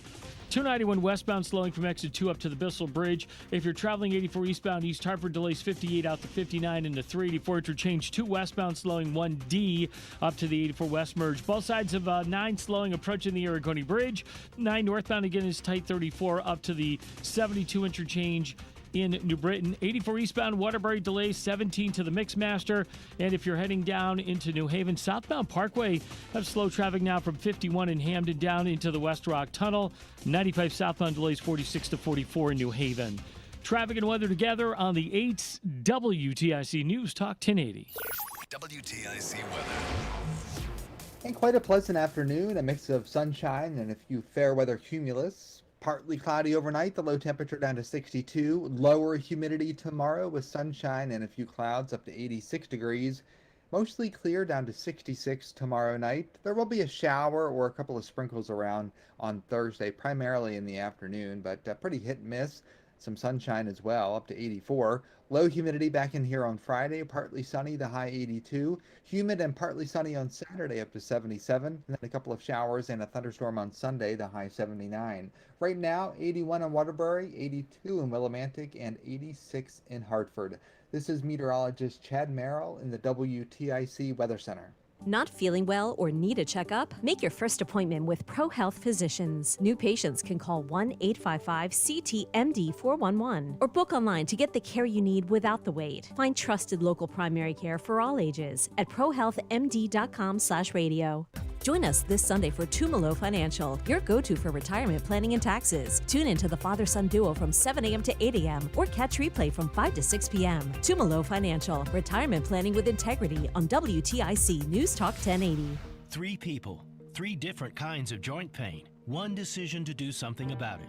The solution, not surgery. It was QC Kinetics regenerative treatments. I wanted to use my own body to hopefully regenerate and get rid of that pain. So it's been 3 months and my back is significantly better. The pain in my knees was pretty severe, so I came here, and even after the first treatment, I noticed an incredible difference. If you have pain in any part of your body, this is the place to go. I couldn't go to the gym anymore, and I couldn't play with my grandkids. That's why I made the decision to come here to QC Kinetics, and it was the best decision that I ever made for my own health. This works. Don't do surgery. Finally, relief for 3 real patients. Lives transformed through QC Kinetics non-surgical treatments. Your story could be next. Call for your free consultation today. Call QC Kinetics, 860-440-PAIN. That's 860-440-PAIN.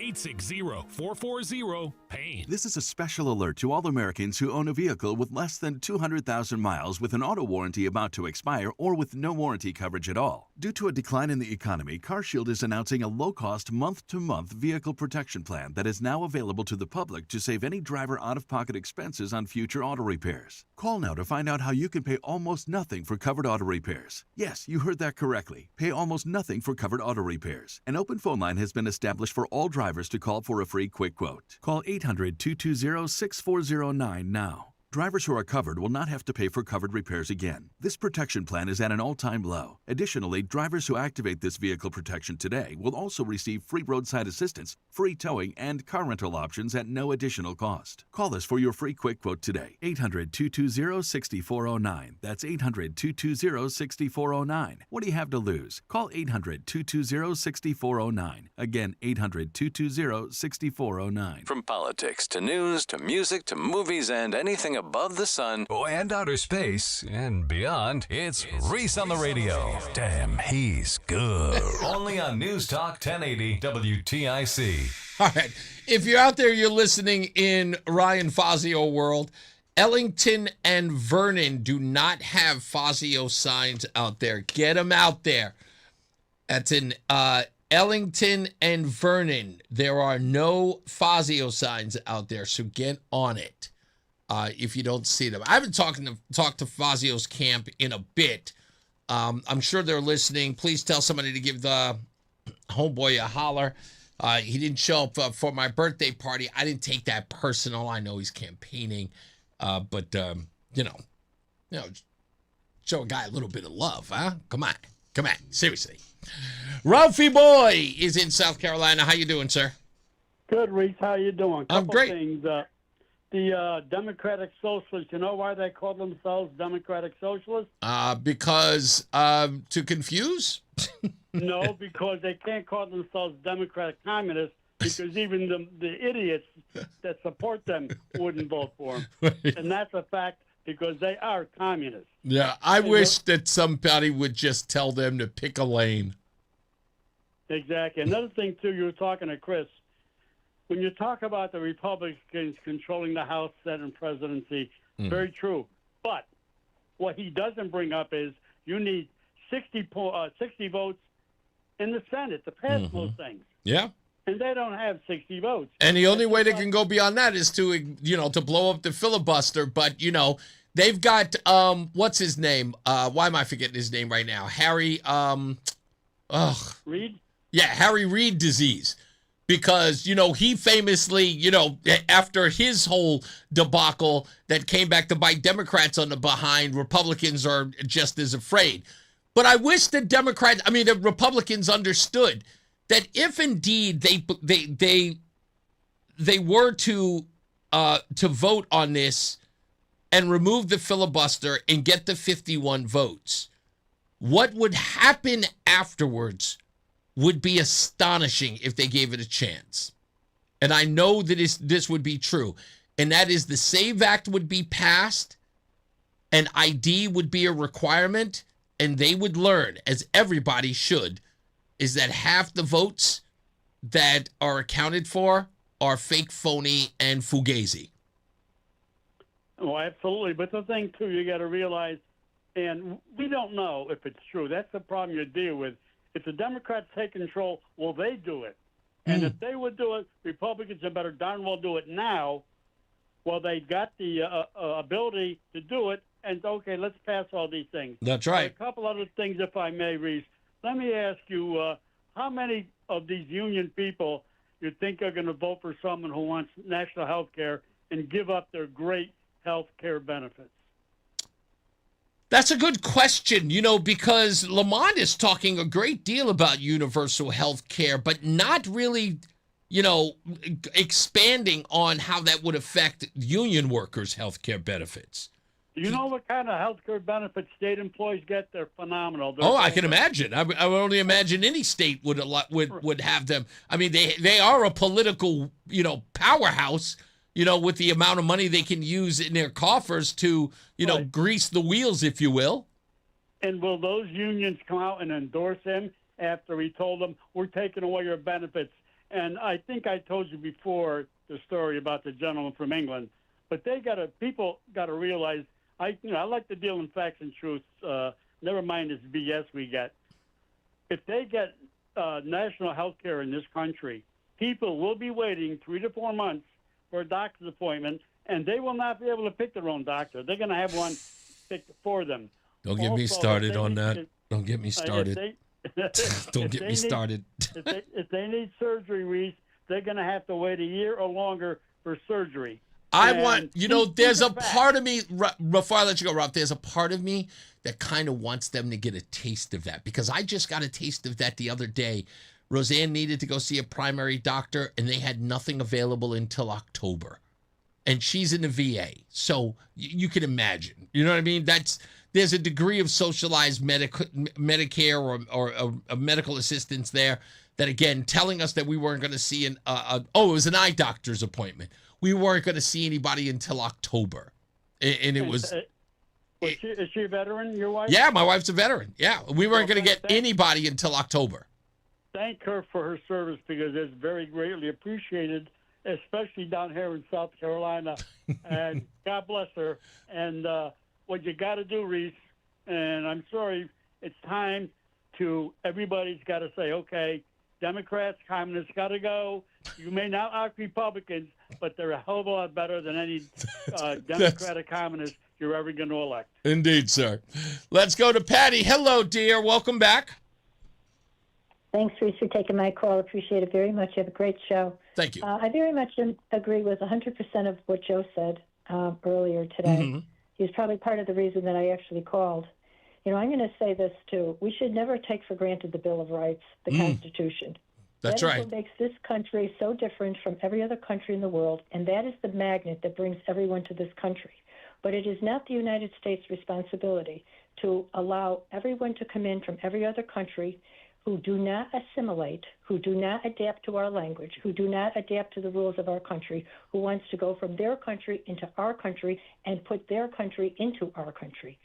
We have the right of our churches, we have the right of religion, we have the right of a free press, we have the right of the First Amendment, which actually people are entitled to speak.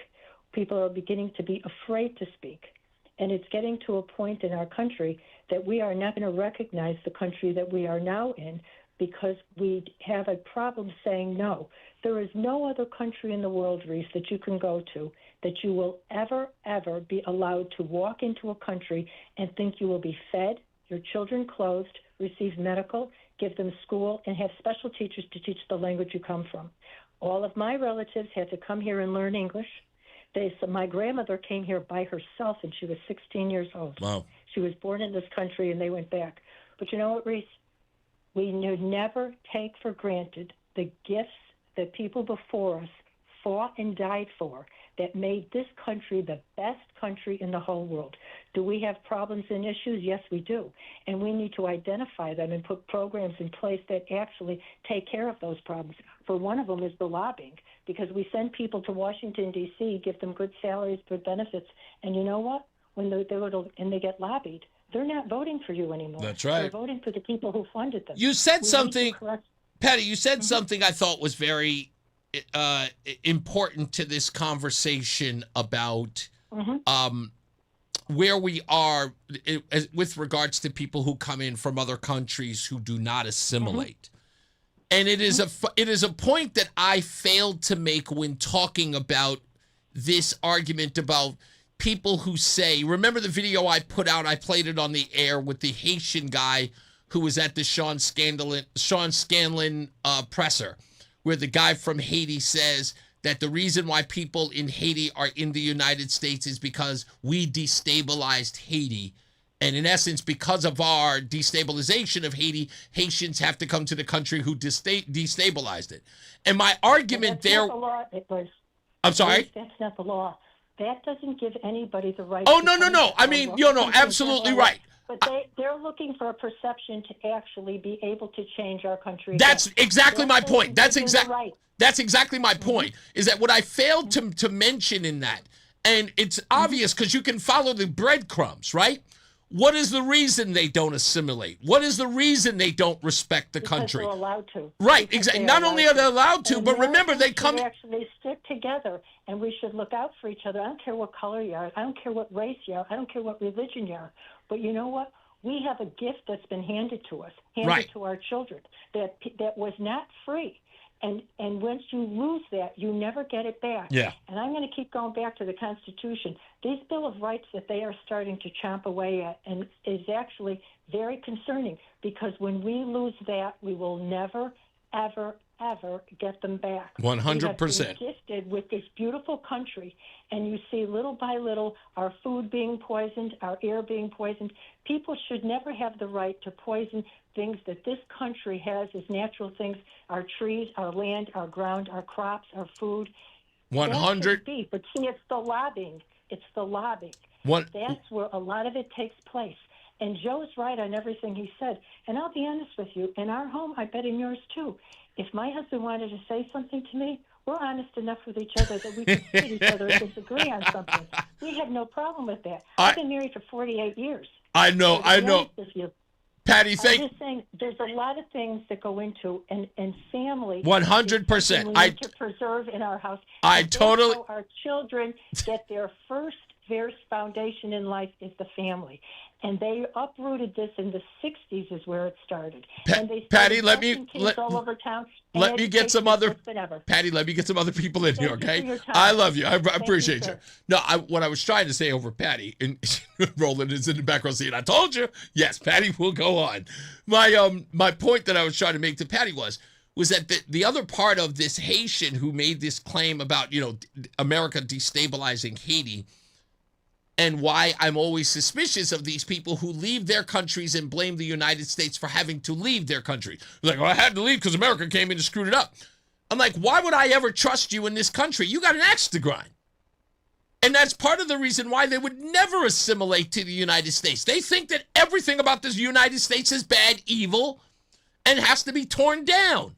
So of course they're not going to learn our language. Of course they're not going to learn our way of life. They see our way of life as the enemy that destroyed theirs. And now I'm supposed to let them in? John Kennedy has that great line, the senator from Louisiana. We should not pay people to hate us. They should be able to hate us for free. We should not give safe haven to people who think that we destabilize their country. We should not give safe harbor to anybody who thinks this country is the great Satan. Why would we do that? And then give them our tax dollars to boot? Hell no. So, and again, the least we ask for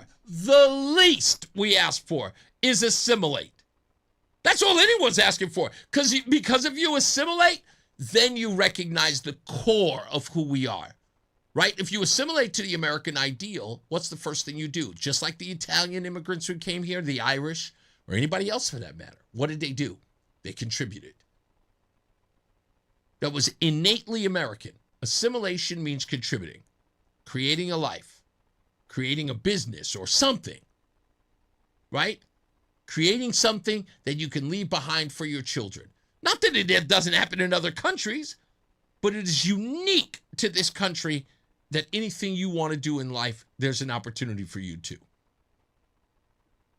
Is it that way in other countries? Sure, to some degree. But the degree of which it's available for anybody in the United States, it's leaps and bounds. The likelihood of you being able to do the things that you do here in another country, slim to none. You could get lucky without a doubt. But what makes us exceptional as a country is what do we find every day? Some of the craziest stories from the wildest backgrounds. We have seen people prosper.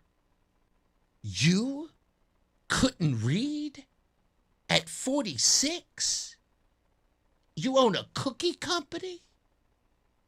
You couldn't read until 90 what? And wrote a best-selling book. You couldn't do that anywhere else in the world. You couldn't do that anywhere else in the world. You were a former slave and created a school? You suffered a destruction of a community in Tulsa, Oklahoma, and you rebuilt it for blacks in a year? In 1926, after a race riot? You could only do that here. I mean, if that was the case, look at Beirut. For crying out loud. You can only do that here. And I'm talking about Tulsa, Oklahoma. After a race riot that burned out, 1925, year later, rebuilt. Year later, on film. Don't believe me? Go look it up. Look it up. I'll even provide it for you. I'll provide you the link. After what they called, the massacre of Black Wall Street, year later, up and running. Black kids walking through the neighborhood, even carrying American flags. Boy Scouts, Girl Scouts, going to church, opening businesses. Weird. All started by a movement created by a former slave, Booker T. Washington. Only here. Let's get some weather and traffic on the 8s. Mark Christopher's back. He's at the BPS Lawyers Traffic Center. Hey, Mark. Hey, Reese, thank you very much. Good afternoon. If you are heading into the Hartford area, look for some slow traffic on the eastbound side of 8446 Sisson Avenue to the Bulkley. A little tight again as you move between 58 and 59 on the East Hartford-Manchester line. Westbound 84 slowing, approaching the Bulkley Bridge out to 45 Flatbush. Southbound 91, that's looking good. Just a little tap of the brakes at 32 A and B.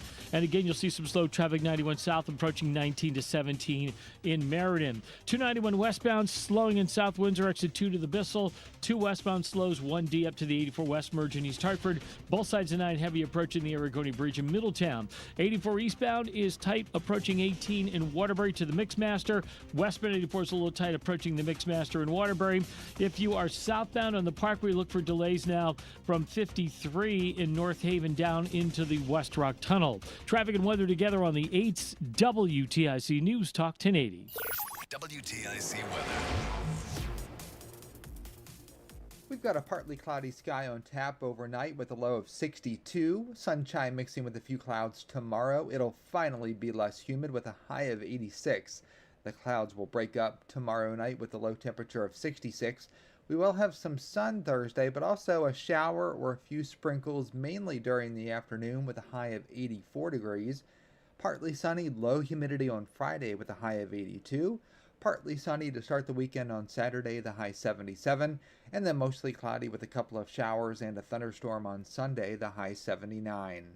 This is meteorologist Chad Merrill in the WTIC Weather Center. Hey, what's up, guys? Reese on the radio here live in Hartford. Don't forget to check us out every weekday, 2 to 6 p.m. on the home of Reese on the radio. News Talk 1080 WTIC. There's a lot happening in Washington and in your local neighborhood. Follow WTIC News Talk 1080 on the Odyssey app to keep up with the latest. And now, a WTIC news update. 5:30, good afternoon. I'm John Silva, WTIC 1080 News. 84 degrees, mostly sunny skies right now in Hartford. The investigation's continuing into a homicide in the town of Summers. State troopers have spent the day at the home on South Road. They got the call early this morning. One person with apparent gunshot wounds pronounced dead at the scene. One other person was detained, but we don't know if anybody has been charged or if any arrests have been made. Lindsay Clancy begged for help as her mental health deteriorated in the months before she killed her 3 children. That from her former mother-in-law at her trial in Plymouth, Massachusetts today. Susan Clancy told the jurors that Lindsay was struggling with insomnia and anxiety and feared she'd become dependent on medications that she was taking. Her testimony echoed accounts from the Wallingford native's mother and sister, who on Monday described her as becoming increasingly paranoid and suicidal. President Trump says the U.S. has no planned talks with Iran, but insists the Strait of Hormuz remains open. Comes after a reported strike on a ship exiting the waterway, and as Iran and Oman say they are close to a deal to reopen the waterway. Fire at a commercial building in Berlin. A blaze preceded by an explosion at Precision Punch and Tooling just before 11:30. According to the town's fire chief, a stray spark from a grinding process ignited some cooling oil. Employees were able to keep the flames at bay with extinguishers until the fire department showed up and finished the job. No injuries were reported, although several were evaluated for smoke inhalation and one person did receive a laceration. Arrests in an alleged drug ring at Penn State University. 14 people have been charged in connection with a drug ring at Penn State. The group allegedly ran the operation out of 2 off-campus fraternity houses, described by authorities as an upper-level trafficking organization for the area. The drug ring reportedly operated in 2023 and 2024, using fraternity pledges to cut and package cocaine. 4 people face serious charges. Delta Upsilon has been placed on interim suspension by Penn State. The other fraternity, Sigma Chi, is not recognized by the university and not subject to its oversight. I'm Lisa Dwyer. ESPN co-founder Bill Rasmussen has died. The sports network says the 93-year-old died today at his home in Florida. Rasmussen and his son dreamed up the idea of an all-sports network that revolutionized Americans' TV watching habits. They were forced out a year after the network's founding in 1979. Dow finished down 116 points today. The Nasdaq lost 355, and the S&P was down 53. I'm John Silva, WTIC 1080 News. My name is Whitney Allen, and I'm a widow. My husband, Ryan, died. We never thought we'd ever have to use life insurance, but the unexpected happened. With Ethos, signing up was fast and 100% online. You can get a quote in seconds, apply in minutes, and get same-day coverage. No medical exams, and you can get up to $3 million worth of coverage. I'm grateful we were prepared. Get your free quote at ethos.com/radio. That's ethos.com/radio. Paid spokesperson. Time spent on application may vary. Online health questions required. Everywhere you look, things are getting more expensive. But at Consumer Cellular, we're lowering the price for those 50 and up. Now you can get unlimited everything for just $35 a line. That's $35 a month for unlimited talk, text, and data. Switch to the carrier ranked #1 in network coverage and customer satisfaction and get unlimited everything for just $35 a month. Call 1-888-FREEDOM or visit Consumer Cellular online or in-store today. Price includes $5 credit for autopay and e-billing. Taxes and fees apply. Data speeds reduced after 35 gigabytes. Rankings done by 2025 ACSI survey. I know that hiring can be challenging. You sort through tons of resumes and you get too many so-so applicants. You're just waiting for someone to match your role perfectly. Well, now there's a place where you can meet them fast. ZipRecruiter. Need to hire right away. Start your search for strong candidates. The right fit awaits. Build your team. Build it sooner. Meet your match on ZipRecruiter. Just head to ZipRecruiter.com/free right now to try it for free. And you're on your way to meeting your match. 4 out of 5 employers who post on ZipRecruiter get a quality candidate within the first day. So try it now. Go to ZipRecruiter.com/free. Once again, that's ZipRecruiter.com/free. Meet your match on ZipRecruiter. Try it free. The Odyssey app lets you jump back to the moments you missed from WTIC News Talk 1080. Download the free Odyssey app, search WTIC News Talk 1080, and tap earlier today to get started. I cannot believe I did not even turn the camera on during that whole diatribe. That's absolutely insane. I can't believe what I did. I got so caught up in what I was talking about. Don't forget, always go to reeseontheradio.com. That's REESE on the radio.com. So you can check out the show, go back, and anything you may have missed, you can go back and do that.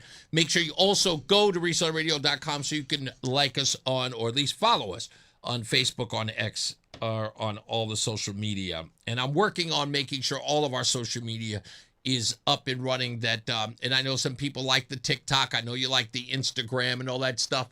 I'm going to be going over it tonight because there's a program that you can use to put them on everything at the same time. So I'm working on that, and it's some stuff that I'm iffy about. So I'll fill you in when that happens. I don't consider myself social media savvy, even though I'm getting like thousands and thousands of views. I'm always surprised by it. I'm just like, oh, wow, you guys like this stuff. Oh, also, we're doing this thing, with dinner with Reese and family dinner with Reese and Roseanne. We haven't done this in the last week. I got a new episode I got to finish editing and putting up for the restaurant Verdi, but the audio problems I have to fix that. But we are doing that. But another thing we're doing is called Taking Care of Business. So let me explain to you what this is if you're a business owner out there and you're driving home right now. So when Roseanne and I see a place that's really, really like cute, fun, or whatever it is, we'll just grab the camera and just start videotaping us, shopping there. Right? Grabbing some ice cream, maybe grabbing some pizza, grabbing a couple of trinkets. And what we do is I just post it online, with the, the song, Taking Care of Business, just to let everybody know, hey, we were at this shop, check it out. It has been so popular, and I want to thank everybody who's been asking about it. Hey, where is that? Where's this place? Where's that place? And it turns out people are going there after we promote it. That's kind of what we do. That's what the Reese on the Radio sort of experience is. It's promoting things, all things Connecticut, no matter what. Businesses struggle in Connecticut a lot, and we want to help out. So that's the way we're helping out. All right? So if you see us there and we're promoting, trust me, it's getting thousands of views, and people have been responding by going by. All right, let's get another check of weather and traffic on the 8s. Mark Christopher's back. He is in the BPS Lawyers Traffic Center. That's a good thing to do, right, Mark? Going around showing people, the places you're going and then sharing them online, right? Who's not there? And I'm just talking to myself. I was saying it's a good thing to promote businesses in and around the city, especially small little mom and pops. Oh, yeah, absolutely. With any place you've been lately that, like a small mom and pop, like a pizza place or anything that you've been. Gosh, have you been so busy you haven't even gone out to like ice cream or nothing? I haven't been out. I haven't been out that much to be. You're working hard, huh? Let me think about that, and I'll get back to you. Okay, all right. I'm just where have I been lately? We had a great breakfast at a place, but this was in New York State on Sunday morning, so that's not going to be. You crossed the border to go eat breakfast. Yeah, I was at I went. My wife and I attended a wedding on Saturday. Oh, okay. So where parts we're in New York? Well, believe it or not, the town's called Coxsackie. I know it. Oh, you do? Yeah, it's right on the Hudson River. It's one of the funniest names in New York. Is. That's why I said to my wife driving out, I said, "We really going to Coxsackie, New York?" She said, "Yes, we are." That's right. We had the venue was right on the Hudson River. It was an old iron factory, and they it was covered in windows. You could see the river, and it was absolutely gorgeous. Yeah, it is beautiful. Yeah, it was very nice. If you're heading, I'll think about this. I got to think where I've been lately. 84 eastbound, got some slow traffic. 46 Sisson Avenue to the Bulkley. Westbound 84 tied up, approaching the Bulkley Bridge out to 45 Flatbush Avenue. If you are traveling 91 north and southbound, that's a good shape crumble up into Windsor Locks. 291 westbound is slowing in South Windsor, exit 2 up to the Bissell Bridge. 2 westbound slowing from 1D up to the 84 West Merge in East Hartford. If you're traveling 9 southbound, delays Harbor Park to the Aragoni Bridge. If you are traveling on the southbound side of 91, you're slowing from 19 in Meriden down to 17 for the Wilbercross Parkway. 84 eastbound, look out for an accident between 16 and 17 on the Southbury-Middlebury line. Again, slowing 18 in Waterbury to the Mixmaster. Southbound Parkway, you've got delays from exit 51 in Hamden down into the West Rock Tunnel. Traffic and weather together on the 8's WTIC News Talk 1080. WTIC weather. Plenty of sunshine in and around Hartford, but clouds thicking up a little bit farther south towards Meriden, and even a shower just south of Middletown, but that shower is moving out. Otherwise, we've got a partly cloudy sky overnight and our low temperature down to 62. Sunshine and clouds tomorrow, the lower humidity, that'll be nice. The high temperature up to 86. And then tomorrow night, partly cloudy, down to 66 degrees. We start to edge up the humidity a little bit more on Thursday with a few sprinkles or even a shower, mainly during the afternoon. The high temperature up to 84. Low humidity, partly sunny on Friday, up to 82. Partly sunny, more humid on Saturday. The high temperature up to 77. And a couple of showers and a thunderstorm on Sunday, the high 79. Right now, it's 82 in Hebron, 83 in East Granby, and 86 in Hartford. This is meteorologist Chad Merrill in the WTIC Weather Center. Summer's here, and so are new beverages at McDonald's, like the Sprite Berry Blast Crafted Soda, topped with foam, or the Refresher with add-ons like Popping Boba. Hair Volume from New Nordic will make your hair look thick and healthy. Available as a tablet or delicious gummy. Hair Volume is available online at Amazon and at newnordicusa.com or in the hair care aisle at your local CVS.